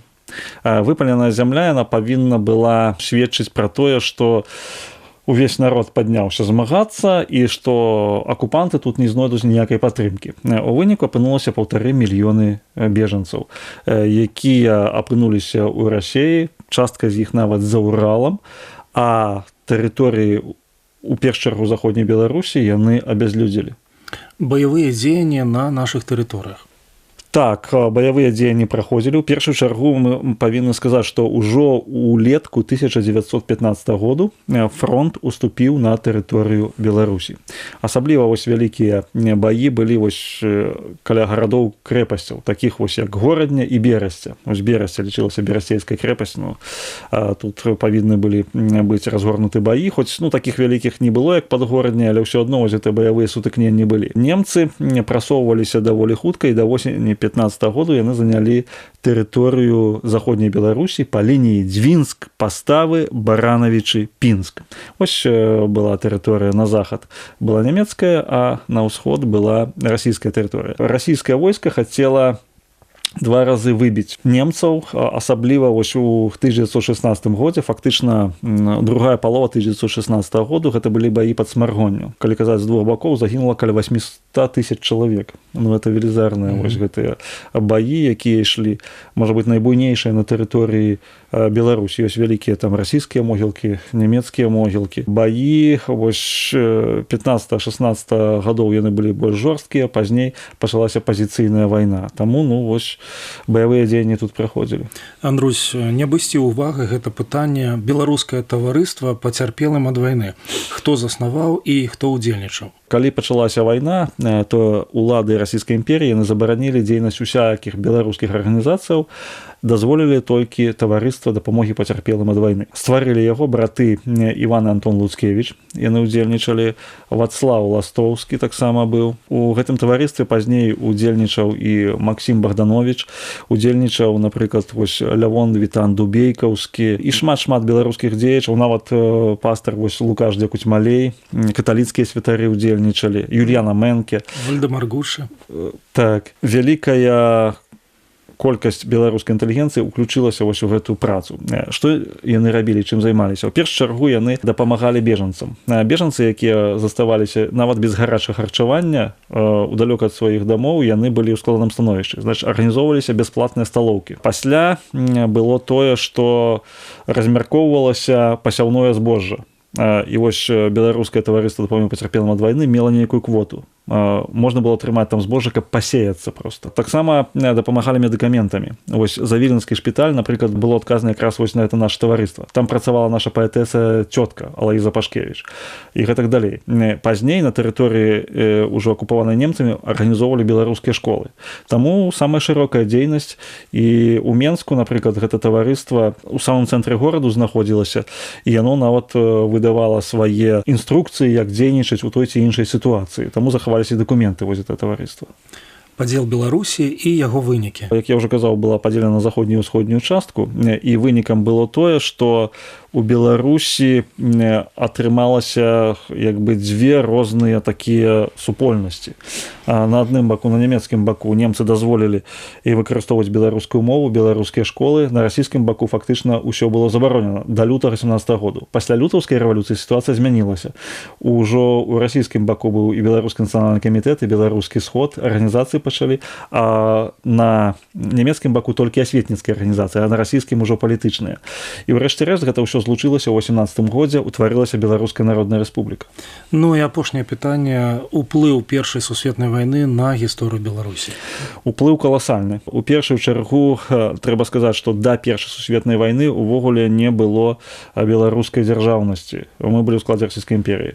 Пасля Першай сусветнай вайны ў 18 годзе была абвешчана незалежная Беларуская Народная Рэспубліка. З іншага боку, канешне, вялікая колькасць людзей у бежанстве. Што дало бежанства? Бежанства дало зразумець людзям, што яны адрозніваюцца. Калі беларусы апынуліся ў Расіі, яны зразумелі, што і мова адрозніваецца, і звычаі, і гэтак далей. Аднак вялікія ахвяры і дэмаралізацыя грамадства. А гэта ўсё прывяло да таго, што, як гэта не дзіўна, пачалося евангельскае прабуджэнне. Людзі звярнуліся да Бога. Таму ёсць як і адмоўныя, так і станоўчыя ўплывы.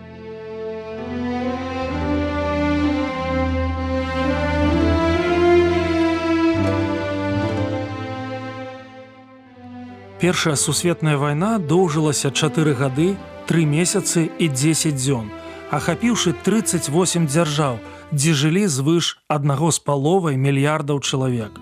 Агульная колькасць мабілізаваных дасягала 73,5 мільёнаў чалавек.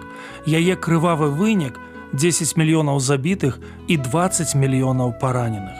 Няхай гэта больш ніколі і нідзе не паўтарыцца.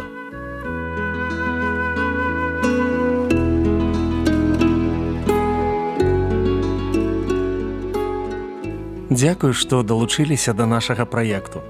Калі ў вас ёсць пытанні, пішыце, калі ласка, на адрас Трансусветнае радыё, урокі гісторыі.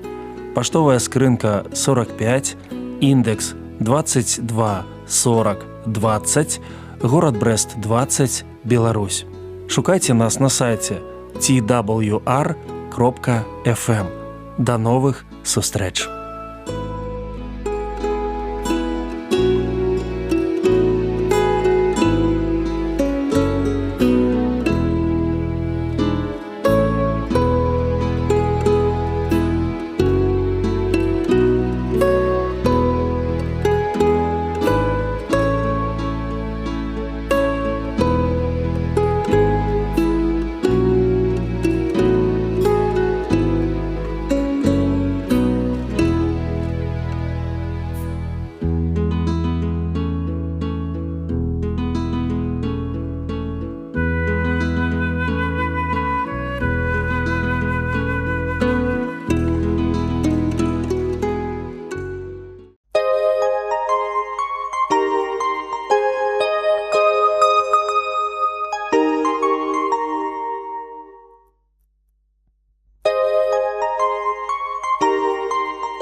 Трансмировое радио.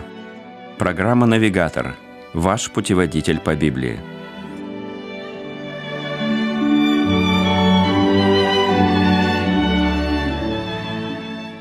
Библия – это целый мир, в котором сложно разобраться в одиночку. Необходим опытный проводник. Пастор Александр Капустин более 30 лет изучает Священное Писание и преподает его в церквах и учебных заведениях. Отправимся вместе с ним навстречу новым открытиям, важным истинам, полезным урокам.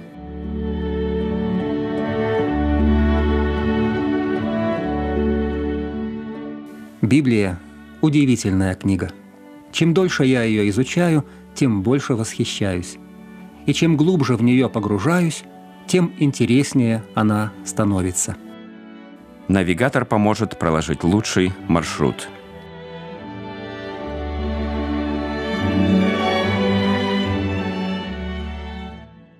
Здравствуйте, друзья! Мы продолжаем читать о событиях возле Самарийского колодца. В прошлый раз разговор шел о воде, а сегодня поговорим о пище. Для чего нужны продукты питания? В первую очередь для восполнения энергии и поддержания организма. Но это не единственная цель. Пища удивительна в своем разнообразии – форме, вкусе, цвете, консистенции. Бог создал пищу для нашего удовольствия и удовлетворения. А что, подобно пище, может принести настоящее духовное наслаждение верующему?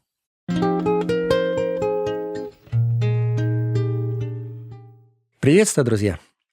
Сегодня мы прочитаем текст из Евангелия от Иоанна, 4 главы, с 31 по 42. Это завершение рассказа про самарянку и обращение самарян. Между тем ученики просили его, говоря: «Рави, ешь». Но он сказал им: «У меня есть пища, которой вы не знаете». Поэтому ученики говорили между собой: «Разве кто принес ему есть?» И Иисус говорит им: «Моя пища – творить волю пославшего меня и совершить дело его». Не говорите ли вы, что еще 4 месяца и наступит жатва? А я говорю вам: возведите очи ваши и посмотрите на нивы, как они побелели и поспели к жатве. Жнущий получает награду и собирает плод в жизнь вечную, так что и сеющий, и жнущий вместе радоваться будут. Ибо в этом случае справедливое изречение: один сеет, а другой жнет. Я послал вас жать то, над чем вы не трудились. Другие трудились, а вы вошли в труд их. И многие самаряне из города того уверовали в него по слову женщины, свидетельствовавшей, что он сказал ей все, что она сделала. И потому, когда пришли к нему самаряне, то просили его побыть у них, и он пробыл там 2 дня. И еще большее число уверовало по его слову. А женщине той говорили: «Уже не по твоим речам веруем, ибо сами слышали и узнали, что он истинно Спаситель мира Христос». Благодаря интернету и глобализму мы узнали и попробовали много блюд, которых раньше не знали. В детстве я понятия не имел, что такое суши, роллы, шаурма, дёнер, бигмак и чизбургер. Теперь все это стало частью нашей культуры, но в мире все еще много пищи, которой мы не знаем. Ну вот, например, шоколадный мясной пирог. Это блюдо придумали в Австралии. Оно состоит из мяса, картофеля, лука и шоколада. Шоколад добавляется для того, чтобы смягчить вкус мяса и придать ему нежность. Или вот мороженое из сыра. Это необычное блюдо, которое можно попробовать в Италии и других европейских странах. Оно готовится из разных видов сыра – горгонзолы, пекарина, пармезана и других. Мороженое из сыра имеет необычный вкус и текстуру. В сегодняшнем тексте речь тоже идет о пище. Христос сказал ученикам: «У меня есть пища, которой вы не знаете». Этот прием нам уже знаком. Это еще одна аллегория, которую использует Христос, чтобы передать свое учение. В Евангелии от Иоанна он часто прибегает к этому приему. Выше, в этой же 4 главе, он использует образ живой воды, Как вода освежает человека, придает сил и бодрости, так Христос животворит душу, производит в нас жизнь с избытком. А сегодня перед нами уже 4-я в этом Евангелии аллегория – пища, которой не знают ученики. Напомню, что дело происходит в Самарии. Иисус с учениками идут из Иудеи в Галилею и останавливаются возле самарийского города. Ученики пошли в город купить пищи, а Иисус заговорил с местной женщиной и убедил ее, что Он – Мессия, Спаситель мира. Женщина бежит в город, рассказывает жителям о том, что встретила Христа. И, конечно, Иисус знает, что в этом городе скоро начнется пробуждение, и многие самаряне поверят в Него. А ученики были заняты заботами житейскими. Они принесли еду, разложили, расселись и стали звать Иисуса: «Равви, ешь!» На что он ответил таинственной фразой: «У меня есть пища, которой вы не знаете». И, как это уже не раз случалось, ученики все восприняли буквально. Они решили, что кто-то их опередил, накормил учителя. «Разве кто принес ему есть?» – стали они говорить между собой. «Но кто? Здесь же Самария, а самаряне с иудеями не общаются». Тогда Иисус объяснил: «Моя пища есть творить волю пославшего меня и совершить дело его». Чем исполнение Божьей воли похоже на пищу? Прежде всего тем, что пища приносит удовлетворение. Конечно же, у нее есть и более важная функция – она питает тело, дает необходимые организму вещества и энергию. Однако, кроме этого, пища также доставляет удовольствие. Признаемся, кто из нас не любит поесть? Поэтому на праздники важнейшим элементом является пища. Мы не просто восполняем калории, мы получаем удовольствие. Кстати говоря, за редким исключением мы едим больше, чем нам требуется. Именно потому, что пища дает удовлетворение. Некоторые люди даже используют ее как успокоительное или антидепрессант, так сказать, заедают стресс. И именно в этом смысле Христос сравнивает служение Богу с пищей. Он говорит ученикам: «Я сегодня уже получил свою порцию удовлетворения. Я уже чувствую себя так, словно поел. Мне уже хорошо». В километрах в 60 от моего города есть небольшой поселок. Там живет и трудится миссионер по имени Виталий. Церкви еще нет, там всего лишь группа из 4 человек, из которых 2 Виталий, его жена, ну и еще 2 других. Но брат не унывает и благовествует детям и взрослым. Как-то на молитвенной встрече он поделился впечатлением. «Несколько дней назад, — рассказал Виталий, — у меня получилось рассказать человеку Евангелие.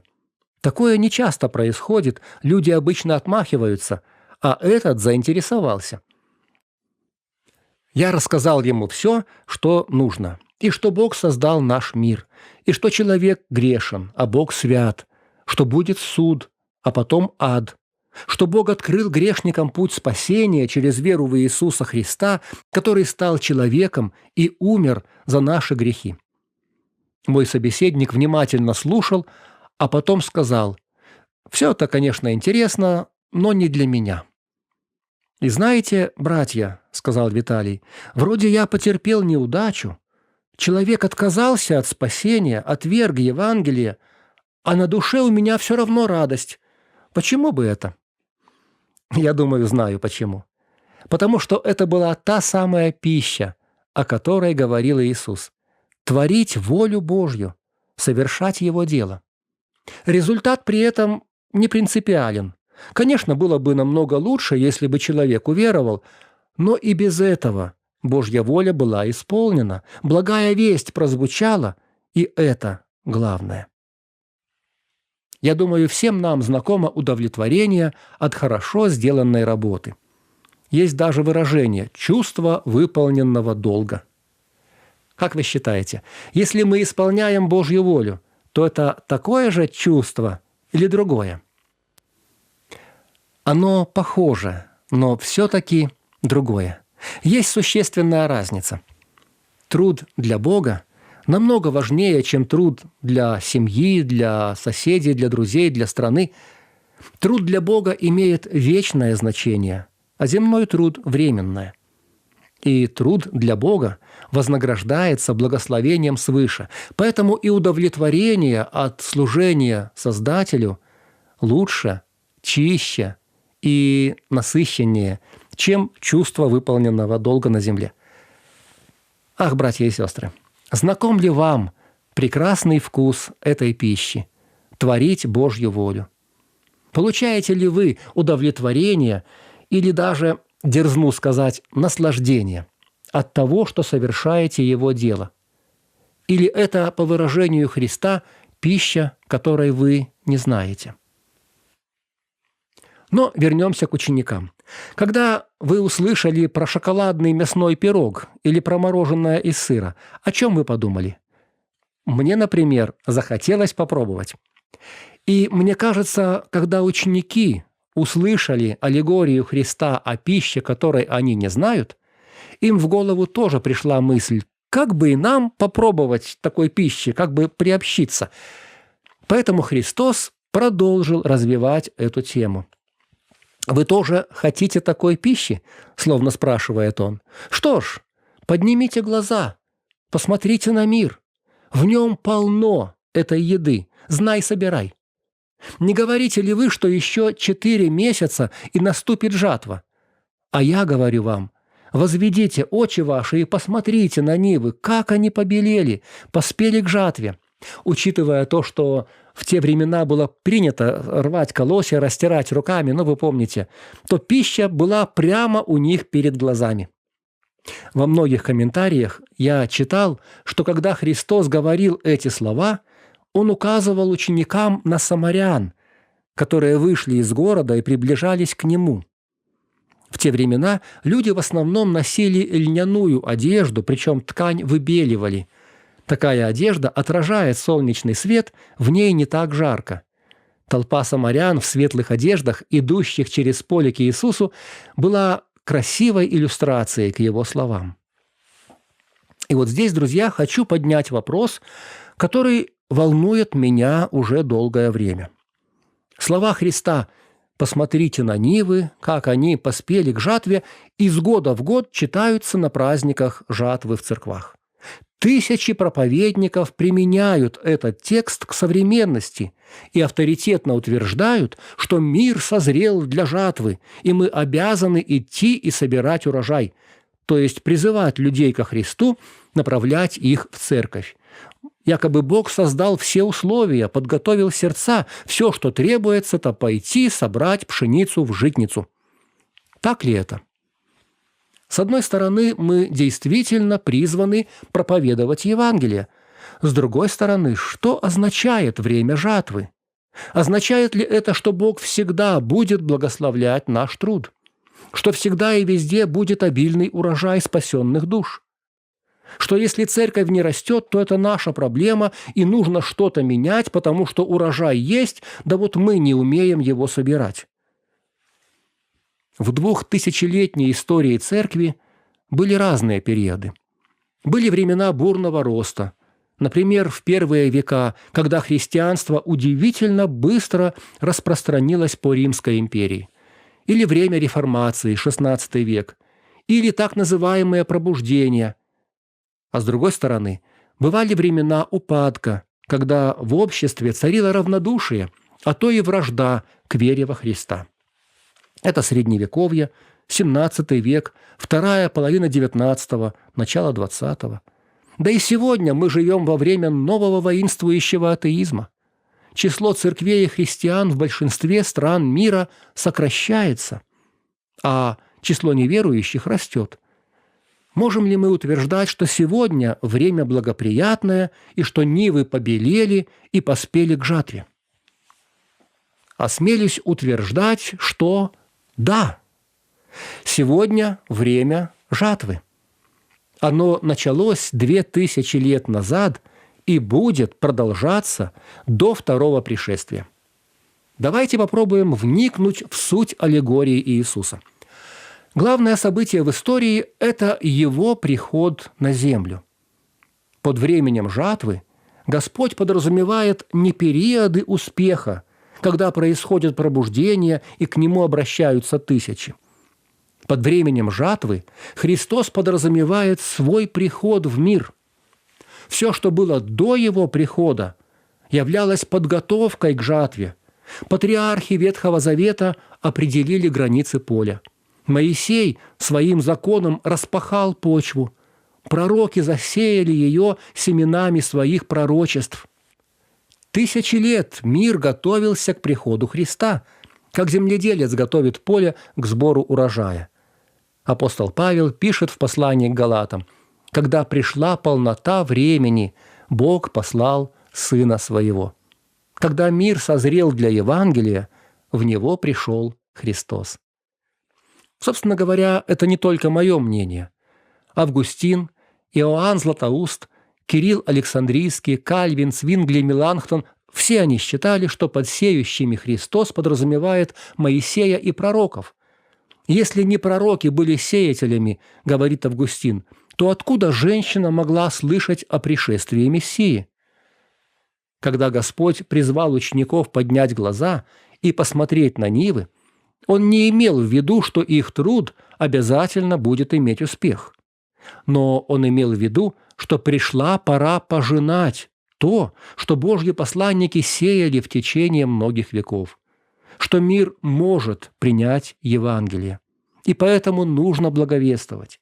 Все время после первого пришествия Христа, все эти 2000 лет – это время Божьей жатвы. Слова Христа, обращенные к ученикам, – это мощный призыв и сильный стимул к благовестию. Этими же словами Господь обращается и к нам, и мы видим здесь несколько мотивов, несколько стимулов, побуждающих нас благовествовать. Давайте посмотрим на них. Стимул номер 1. Нивы поспели к жатве. Согласно нашему богословию, после первого пришествия Иисуса Христа в божественной истории наступило время благодати. Иногда его еще называют период церкви. Сейчас проповедуется Евангелие. Сейчас провозглашается прощение грехов. Сейчас созидается Христова церковь. Это особенное время.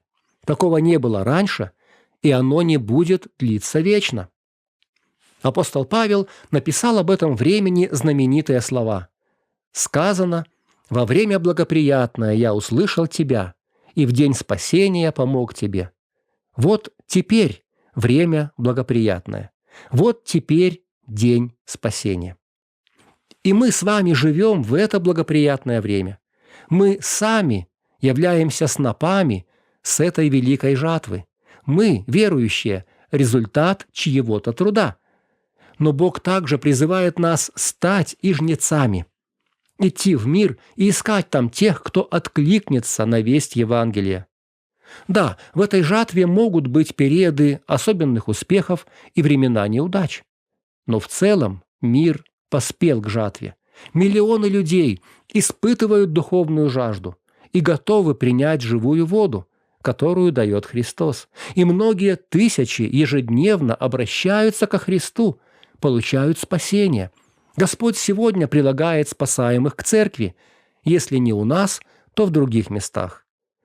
Да и на нашей улице тоже будет праздник. Главное, не впадать в отчаяние.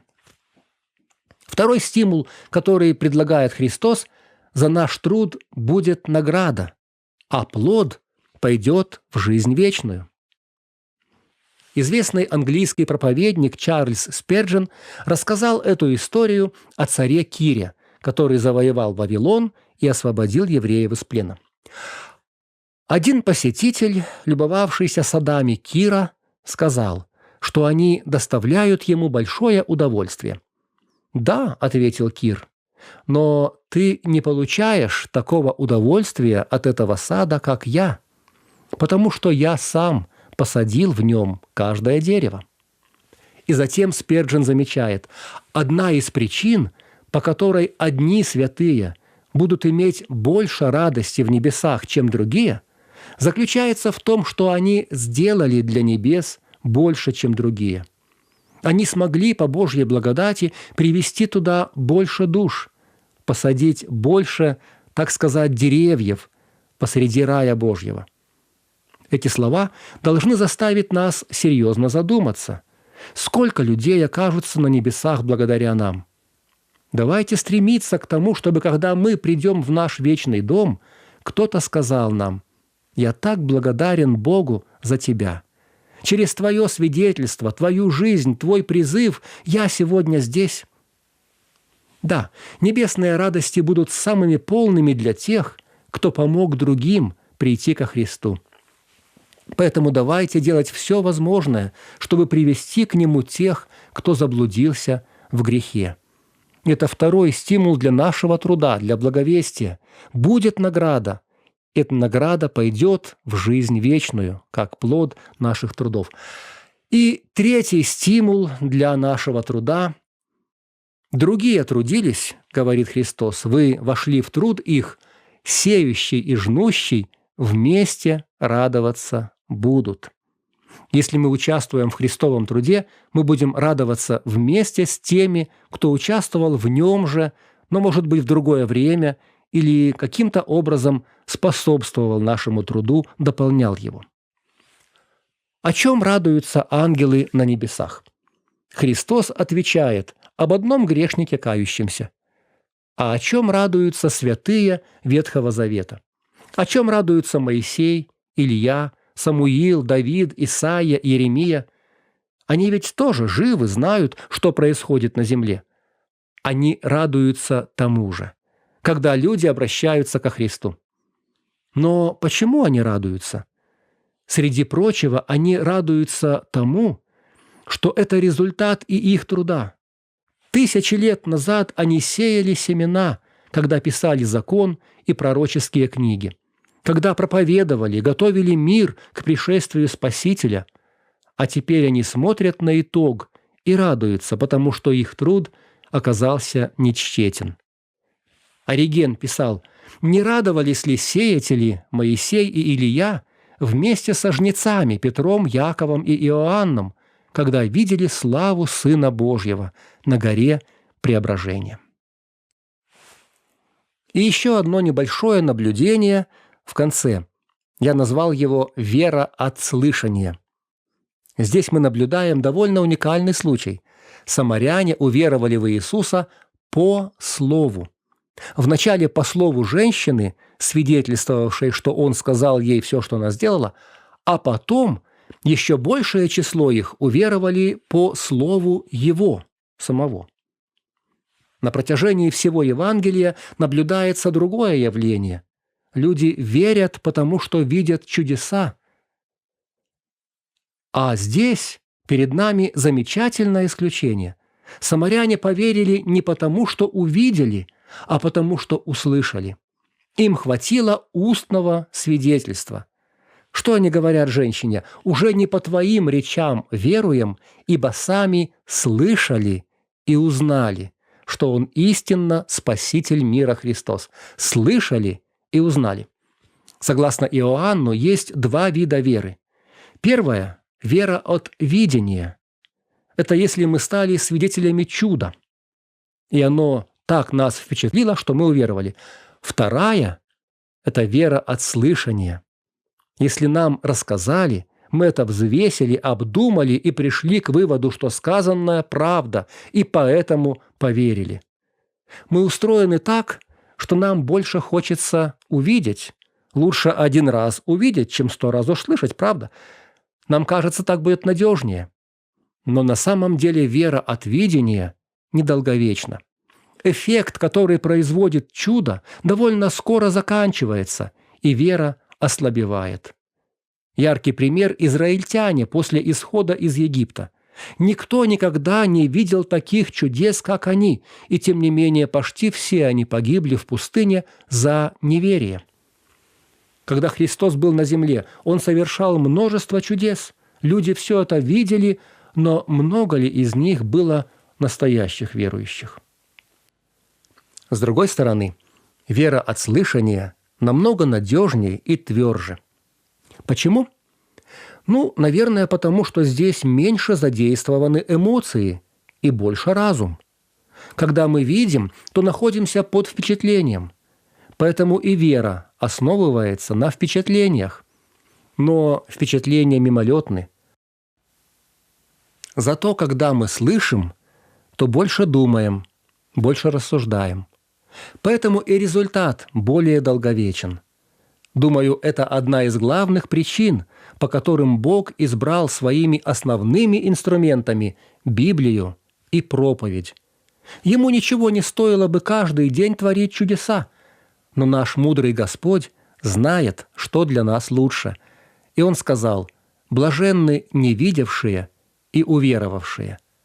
Да, Бог может удивительно и ярко отвечать на наши молитвы. Иногда Он совершает поразительные вещи в нашей жизни. Но будем помнить, Его главный инструмент, Его основное средство – это проповедь Библии, это возвещение Евангелия. Напомним еще раз, что название нашей беседы и главная тема – пища, которой вы не знаете, неизвестная пища. Я очень надеюсь, друзья, что эта пища известна вам, и что потребление ее в вашей жизни будет только увеличиваться. Позвольте закончить цитатой из Джона Райла. «Делаете ли вы какое-нибудь дело для Господа? Пытаетесь ли вы подвязаться за Его дело на этой земле? Если да, то не стыдитесь делать это всем сердцем, всей душой, всем разумением, всей крепостью.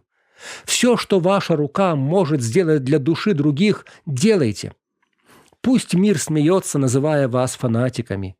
Мир одобряет старания в любом деле, кроме Божьего, восхваляет рвение во всем, кроме веры. Пусть отношение мира вас не тревожит. Что бы ни говорили и не думали люди, мы идем по следам нашего Господа Иисуса Христа».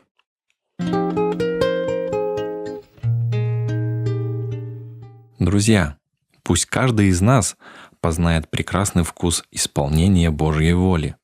Давайте не будем унывать, ведь теперь все еще время благоприятное и все еще день спасения.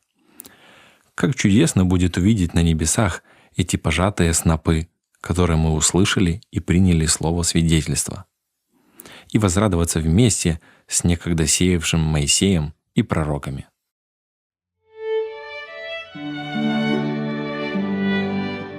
Наша передача подошла к концу. С вами был Александр Капустин. Еженедельно программу «Навигатор» вы можете слушать на сайте www.twr.fm. Свои отзывы и пожелания, пожалуйста, направляйте по адресу Трансмировое радио, передача «Навигатор», абонентский ящик 45, индекс 22 40 20, город Брест, 20, Беларусь.